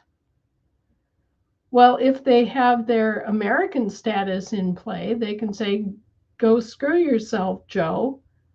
You have no right to interfere in my private health matters. There's not a word in the Constitution that gives you any power over any of that. Okay, so those people that have taken the steps that David Straight recommends have, gotten their constitutional guarantees out of the dustbin, and they have separated themselves from the municipal corporation so that they're only obeying the British Territorial Corporation, and otherwise they're standing as Americans. It's a much safer place for them to be. Legally and lawfully and in all respects, they've taken back their constitutional guarantees even though they're in the service. So what David is doing is a good thing. It's not for everybody, but it's a good thing for those who are actual federal employees of either stripe, whether they're in the military service or whether they're in the federal civil service. They can each, if they're Americans to begin with, they can claim back their constitutional guarantees while they're doing this other work, right? And that's where his thing goes. That's where that's important. That's why we want people to understand the difference between what David Straight is doing and what I'm doing. David Straight's process is great for federal employees. David Straight's process is great for the military because it allows them to move in both worlds. They can keep their jobs and also keep their constitutional guarantees if they do what he's telling them to do. Now, the basis that he's telling them is a little bit, wonky, because I don't think David himself understands some of the aspects of this. But, the bottom line is that they express their intent to retain their constitutional guarantees. And by doing so, and by putting that on the record, they are protecting themselves as federal employees, whether military or civilian, under the Federal Civil Service. So I'm not saying that if you're in the military that you shouldn't do David Straight's process. You should. I'm not saying anything against federal civil servants, people that are part of the federal or state bureaucracy. That's exactly what they should be doing. They should be claiming back their constitutional guarantees, even though they are presently in government service. All right? And the more people who do that, the better, because not only will they and their families be protected, but they will also have the right to enforce those constitutional guarantees when it comes to their employment. For example, the mask mandates and the shot, the vaccination requirements. They can refuse them, and they can refuse them flatly on the grounds that, hey, I'm an American, I'm owed the constitutional guarantees, and your employment contract does not provide for you to do this to me. Okay? So David Straight's process is well and good for federal employees, whether they're military or civilian federal civil service or state of state employees, public employees. Think of public employees. And I don't want to leave the public employees out. I don't want to leave them to the mercy of some foreign corporation. I want every American to be protected, but have their constitutional rights and guarantees respected. So, it's not like I'm not out there thumping on David Straight. Because I know what David Straight is doing, and I know why he's doing it. He's trying to protect those people, and they should be protected. They are, in a way, our first line of defense, and why in the hell shouldn't they be protected? So, that's all well and good. But for the rest of us, the people that are JQ public, who are not federal employees and who are not part of the government service network that now exists, we're the ones that actually have and own and hold the general jurisdiction. And that's why I have a separate process for JQ. And I don't even address the federal code. Okay, I have another question. So, Tess does, one of our viewers. So she's asking about immigrants. If they're migrating to the States, can they claim the land and soil status? Is that what the naturalization process is? And I have a question to tack on to that, Anna. Like, my husband was born in New Delhi, India, but he's been here since he was 5 years old. And so he did naturalize, and he's never had a birth certificate.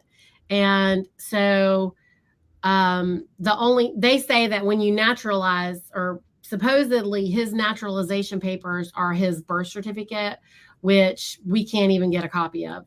I mean, it's kind of crazy. Okay. This is a question that's important, and it's often asked, so let's go for it. There are basically two ways that the U.S. government has of identifying someone as an American. And one of them is you're born on the land and soil of the state. Okay. So I was born in Wisconsin. I'm an American. I'm a Wisconsinite. There is absolutely no doubt about it. If I were born in, say, Ireland, and my parents immigrated, and the family went through this naturalization process and came through as legal immigrants, what they call legal immigrants, they immigrated first to the United States, and they went through this sort of training process or training course. And at the end of the training course, they all stood around together and they raised their hand, and they sort of in their own way, and said, I'm an American, and I'm loyal to this country, and blah blah blah. So that's the naturalization process, and it normally takes about 2 years for legal immigrants to get through the naturalization process, and then they are recognized as Americans and blah blah, as U.S. citizens. Now, when they become U.S. citizens, they're in the exact same position as the rest of the population that hasn't adopted a state of the Union as their permanent home. And they stay in that status until they do. Okay, so if you have gone through the naturalization process and you have not declared your permanent home in a state, you haven't adopted a state, then you remain in a federal citizen status. So it's just as important whether you were born in this country or whether you were naturalized to declare your home state. This is where you're going to make your home, right? Because you have a choice, and you need to make that choice, and you need to declare it via the process that we've outlined with our declaration process and our witnesses and blah blah. So that is all of that, and you can go back as far back as there is a country, and you'll find that that is the same as it's ever been. When you come into this country, you have to renounce your affiliation with the foreign government you left behind, and you have to go through this process. And at the end of that process, you are kind of left in the foyer. You're left free to go where you're going to go and to settle where you're going to settle, but you have the responsibility of deciding where you're going to settle and what state of the union you're going to adopt as your home. Okay? Most of us never do that because we don't know that we have to. We assume that wherever we were born is wherever we were born, and that's the political status that we have. But no, you have to claim your political status. And it's the same for people who come here and who are naturalized. They have to claim their state. They have to adopt a state of the union, or they stay in federal status and in a federal enclave forever and ever. All right? So it's important that people who are born here and people who are naturalized here make it clear that they are adopting a state of the union, and they do this whole process of declaring, recording, and publishing, because that puts it in the public record, and nobody can, say anything more about it. And that's why we do this, is so that you are declared and you are recorded in a public record sense, and you've published it so that you've told everybody. All right, so everybody needs to do that, whether you were born here or whether you were naturalized. Now, there comes another thing into play, because remember, that is just the U.S. government. That is them operating as our delegated, they're operating under our delegated powers to bring people into this country, right? That's them. That's not us. There is another route, and that was what was established at the very beginning. And that is that if you come to this country and you spend 7 years and you are not convicted of a felony and you are not on welfare during that 7 years, then you can claim a state of the union as your permanent home. So that helps out a lot of people who have come here and lived here for years, kind of under the radar, avoiding INS and deportation. And they've established homes and families and lived their lives and paid their taxes and everything else just like everybody, right? but they're here illegally, so they're living in fear. But if they've been here for 7 years and they haven't committed a felony and they haven't been on welfare that whole time, then they can go ahead and claim that the state where they're living as their state of the union, and they can be recognized as Americans just like anybody else. What a relief. What a relief for somebody. My God. That's, that's a relief. So, okay. So even if we can't get, well, first of all, we've come back to the land and soil, but I didn't know if we needed to have, he paid like $500 to try to get naturalization papers that we don't know if we'll ever get. Well, he's been here more than 7 years. Yep. He hasn't committed a felony. Nope. He hasn't been on welfare. At least not within the last 7 years, right? Nope. So he just goes through the process. He declares himself. Mm-hmm. He has friends and family members, and they can say, oh yeah, this is who he is, and I have reason to know that he was born in such and such a place and such a time, and then he naturalized here in the United States when he was 5, and he's an American. Excellent. This is such a relief for so many people, Anna. Thank you so much. And what a relief, especially for the people who are trying to get paperwork. I asked for my birth certificate, by the way. I was born in Niagara Falls, New York, in Jamestown at St. Mary's Hospital. And I never had an actual birth certificate, like real copy. I had this Xerox typewriter looking piece of paper. And I ordered birth certificate because I was told that was what I was going to need to do for some of my paperwork. And so I ordered 5 copies from the state of New York last November of 2022.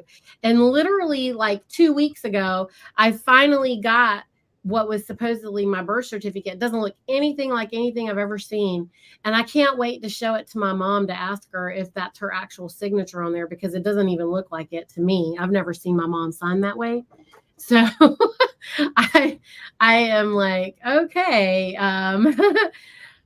And like Cynthia said to me in the very beginning when I first joined, she's like, Neethi, I don't know anybody that's got a real copy of their real birth certificate and nothing matches. And so we're just bombarded with these, fake documents. So.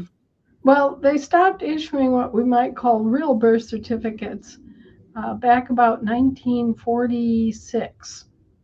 So if you were born before that, you got what is called a true birth certificate with your footprint on it. Mm. And the footprint proves that you touched down to Earth. Okay?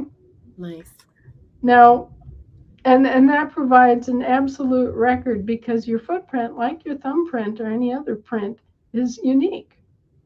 So, you can take a footprint off of a birth certificate from prior to the end of the World War II, and you can match it up with an adult footprint, and you can have the same correlation. Wow. It's an absolute proof of who you are and where you were born. Now, my husband, God bless him forever, was born in October of 1941, and he got an actual birth certificate with his footprint. So when it came time for us to prove who he was and with what authority he could act, guess what we did? We inked up the same foot, and we made a footprint. And so there you have it, folks.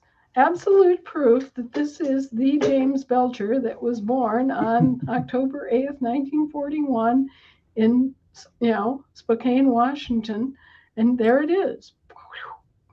Wow. And I see Harold. Is he there to whisk you away to do something other than North Carolina stuff? I think so. Yeah, oh, no. I know. We've been really hoarding all your time and holding you close, and this has just been such a treat. So thank you very much for your gracious patience and time and knowledge that you've been sharing with us. We could talk to you forever, and we want to keep you right here. We just want to hold on to you.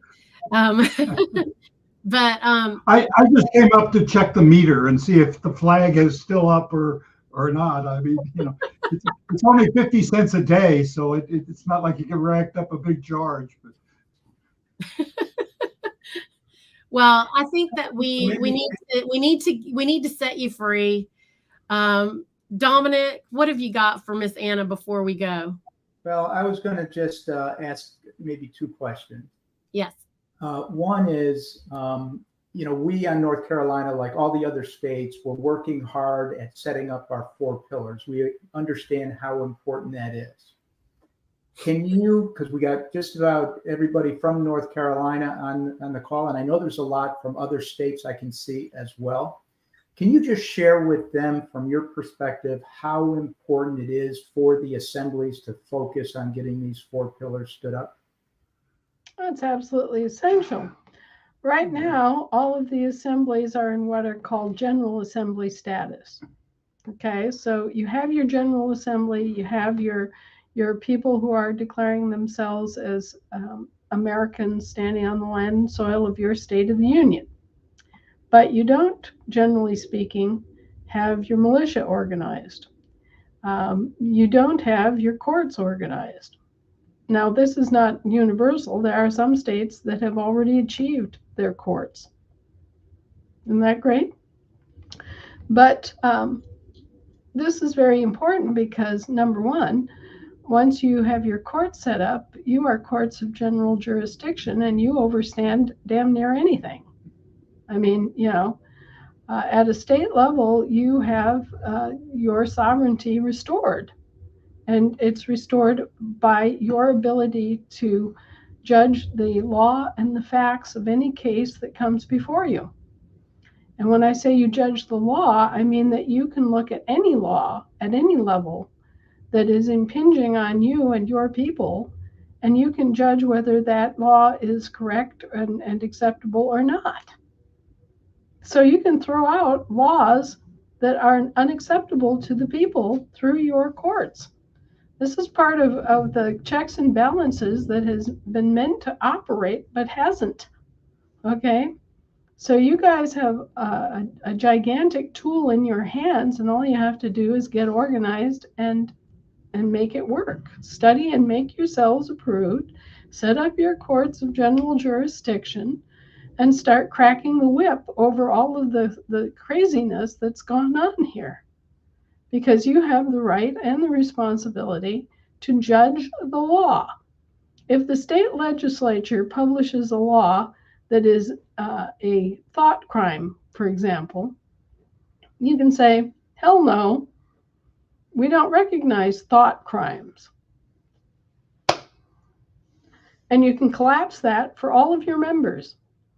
Now, those who decide to stay with the state of state, British territorial government, and they want to, be bogged down and have all of those rules and regulations to obey, or those people that work for the state of state and don't have any choice, well, fine, they're stuck, but you're not. You can say, no, we're not going to obey that. That doesn't meet our criteria. If a law is written in a bad way so that it doesn't make sense or it's not clear, you can nullify it as void for vagueness. You can say, who is this talking about? Or, what are the limitations of this? What's the purpose of this regulation? And you can put your foot down and you can void it. One of the big problems we have, folks, is that every year the state of state legislature passes between 200 and 300 new laws per year. That's 2,000 or 3,000 new laws in the course of a decade, 6,000 over the course of 2 decades.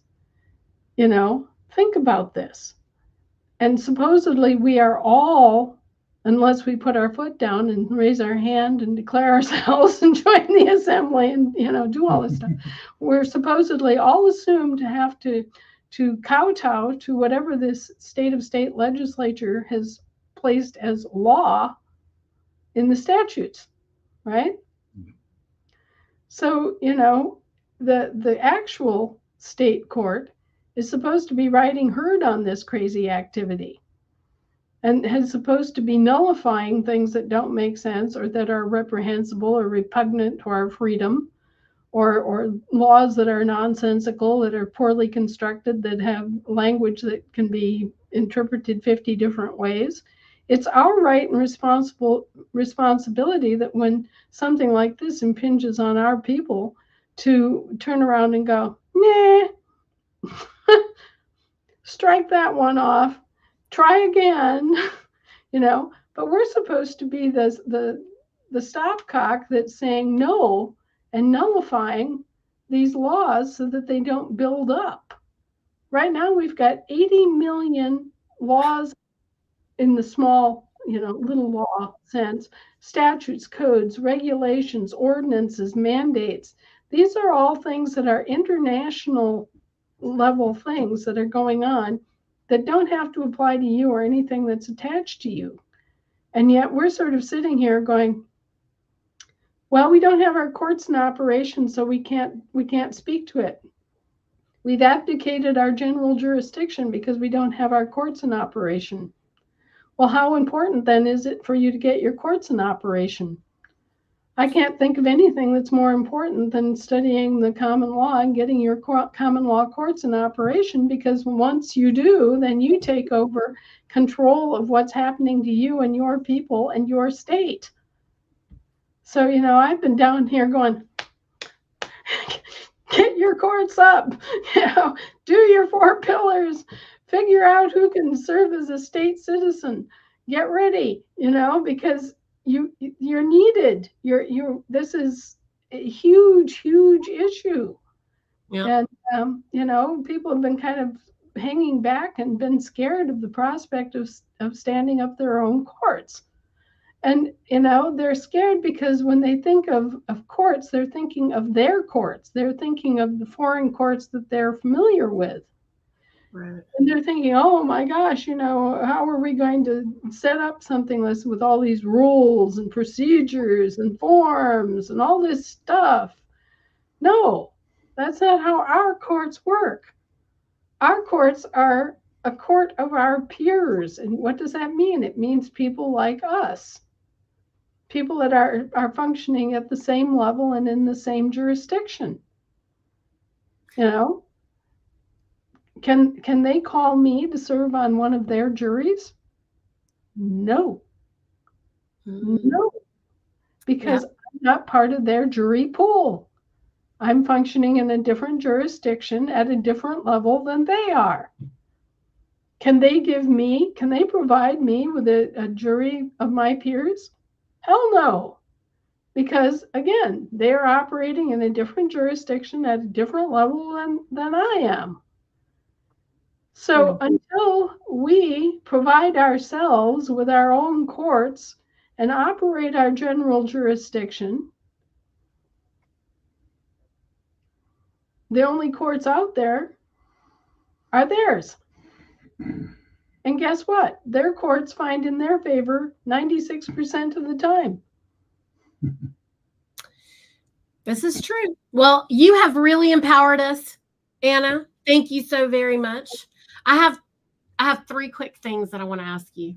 We're just going to go ding, ding, ding, because I know he's waiting.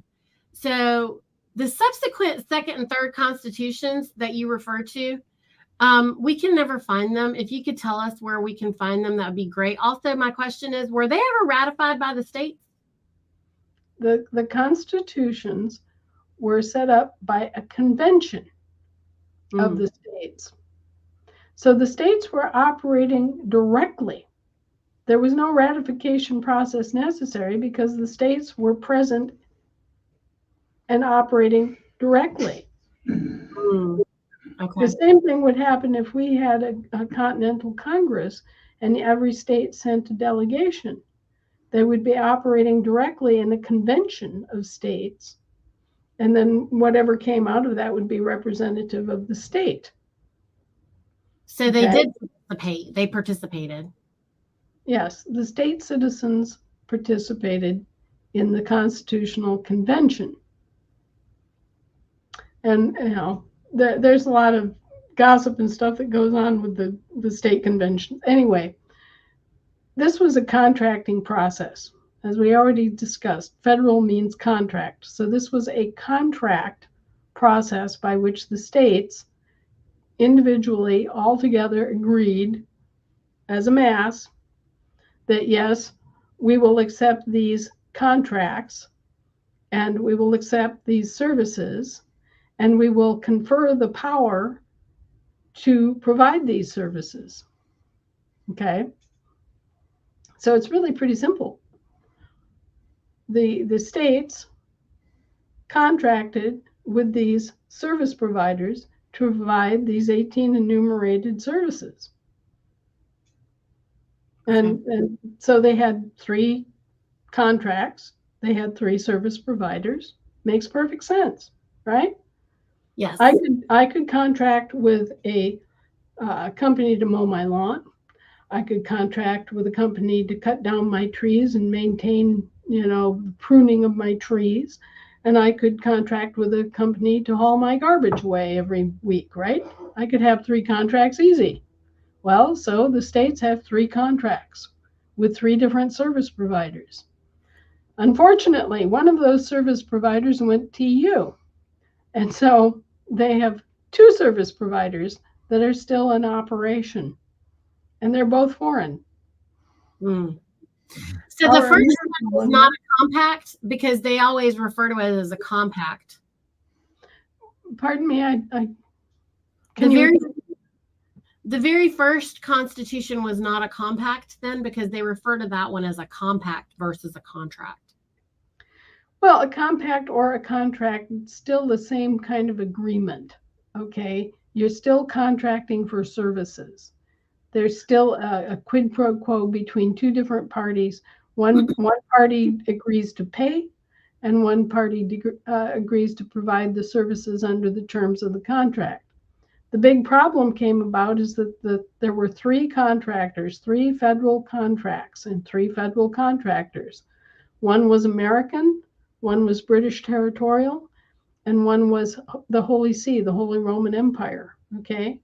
Those were the 3 contracts for services were parceled out.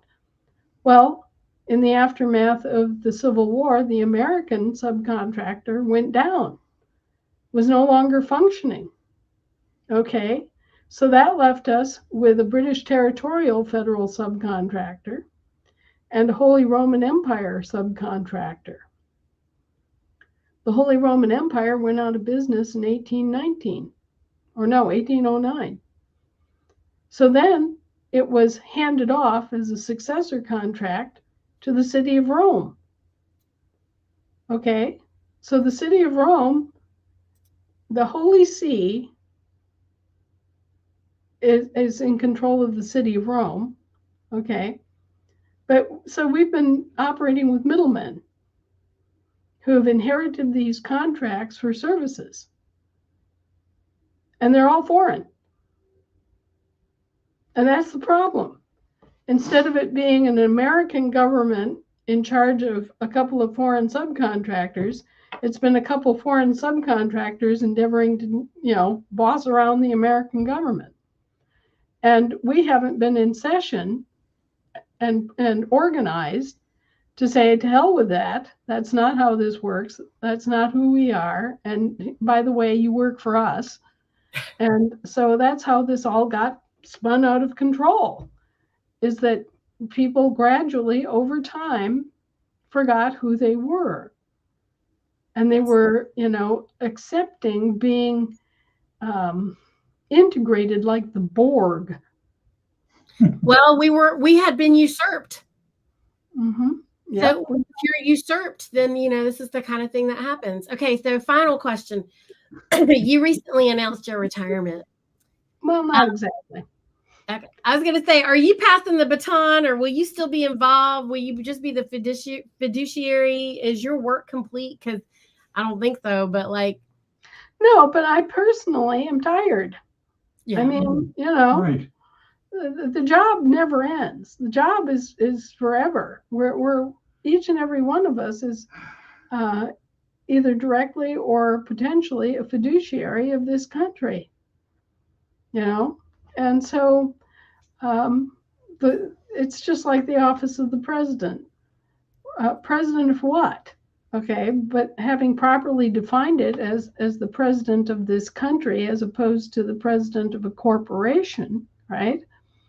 The office endures, and so somebody has to take on the role and the responsibility and assume the rights to act as the fiduciary for this country, right? Because otherwise it's all just left to hang out there and be frittered away and fiddled with and misrepresented and stolen right out, you know, out from underneath our very feet.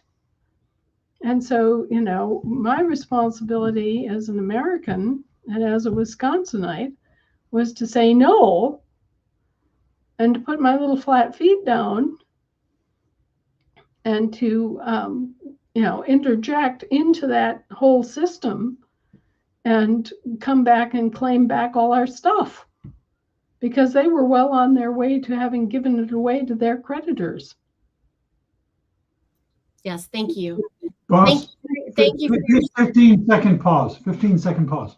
I got to go to another thing. Okay. A while back, Dominique asked for permission to speak to and was given permission to speak to 2 questions. He only got to ask one by my count. Okay. Okay. Bye. You're a good man. I got to go to the chiropractor. Oh, okay. Well, I'll see you after that. Yeah. Okay. So, Dominic just gets so I the second question. and so Harold knows that I asked that second question. I never knew that he kept count, though. That's good to know. So we have a lot of military personnel in the state of North Carolina. And in some of the discussions, they're concerned with the potential of losing their retirement checks if it's learned that they've come back to the land and the soil. At the same time, you got people that are retired receiving Social Security also are concerned that they would lose their Social Security benefits. Could you speak to that? Sure. The way this works is that corporations are incorporated in the international jurisdiction or the commercial jurisdiction. In the international jurisdiction, the Queen or the King now, King Charles, is the principal responsible for the USA Inc. And all the military works for the USA Inc. Okay? So the principal is responsible for the corporation. And it's the same whether it's, you know, IBM or it's the Internal Revenue Service Incorporated. So the individual corporation can go bankrupt and be in receivership, and another corporation can come in and act as successor. But the same thing applies. The principal is always responsible. The individual corporate debts can be discharged and written off and blah, blah, blah. But at the end of the day, the principal is still responsible. So the situation with, say, the military retirements. These people are owed that retirement by a gigantic corporation, the same as if they had worked for Exxon, or they had worked for GM, or they had worked for Ford Motor Company overseas, okay? And they come home and they start receiving their checks at home instead of in whatever country they were deployed to, okay?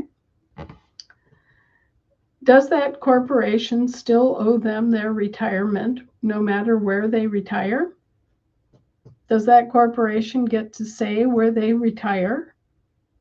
No, of course not. You know, picture this. Say that I went to work for Exxon in Saudi Arabia, and I worked in the Arabian oil fields for Exxon as an American working overseas for 26 years, and then I decided I was going to retire and go home to America. I submit my paperwork. Exxon goes, okay, well, you know, you vested in our retirement system. Boom, boom, boom. There are all the stamps. You are now retired. You are a retired Exxon employee. Does Exxon get to tell me where I can retire? Does Exxon get to say, oh, well, you can only stay here in Saudi Arabia? No. No, you can go wherever you want. You can be in whatever state or status you wish to be. And they, as the corporation owing you a pension, have nothing to say about it. And it's the same thing with federal employees. If you are vested in their retirement system, you get to go wherever you want to go. And people have to start thinking of this in an entirely different way. I mean, people are thinking of this in terms of it being the government, right? And it's not. It's a giant corporation. It's a commercial or municipal corporation. And whichever it is, you are still owed your pension just as if you were working for Exxon or GM or Liberty International or, you know, First National Bank of Omaha or any other kind of corporation. You are still owed your pension. And if that corporation goes bankrupt, guess what? As a pensioner, you are the first person in line to receive the money out of that corporation. You get paid before anybody else. So, you know, any other obligations that corporation has are immediately set aside in favor of your pension. So unless that corporation suddenly magically had no assets at all, you would still be first in line and first in time, and you would still be the number one preferential creditor. Now, I've been criticized because I've put the United States of America in as the first line preferential creditor, and they already owe us so much money that they can never repay it, period, at all. Okay, so then that seems to leave pensions on a secondary basis. But think about it, folks. You have a corporation, and I've totally bankrupted them. They no longer exist. So where did all their money and their power and their assets go? Well, it went into my hands. And am I going to deny your pension? No. So, you know, the pensions are safe. They've simply been transposed. And even if I were a jerk, even if I would, you know, hold a grudge against the federal employees, even if that were true, guess what? The king would still owe your pension. The Pope would still owe your pension. And all we're really discussing is who's going to pay it. This is very important, and thank you for putting everybody's mind at ease, Anna. We have taken up all your afternoon, and thank you again for blessing us with your time. And I hope that you won't not come back to see us again. We promise we won't make it be this long the next time. This was just a very important introduction that I was hoping that we could have to clean up a lot of chaos and confusion for Americans out there. And really just people around the world, like all the living men and women around the world. So, you know, thank you for making time for us today. And all right, friends, this is the end of my series. I did this Dissolving Illusion series because I wanted to introduce everybody to Anna's great work. And, she has not done it alone. She gives credit to thousands and thousands of people before her. And as evidenced by her, presentation today and the education that she gave us today, this is generations, this goes generations back to the 1908, no, 1608. 1608. In America since 1608. That's about as early as you can get. Something even before that, like 1008 or something like that. Oh, yeah. Well, back in England, it goes back to 1087. 1087. I've never even heard anybody say those years. And so thank you very much. And we love you so much. And I hope all of you enjoyed this series. And let me put in a little plug in here for everybody. Okay.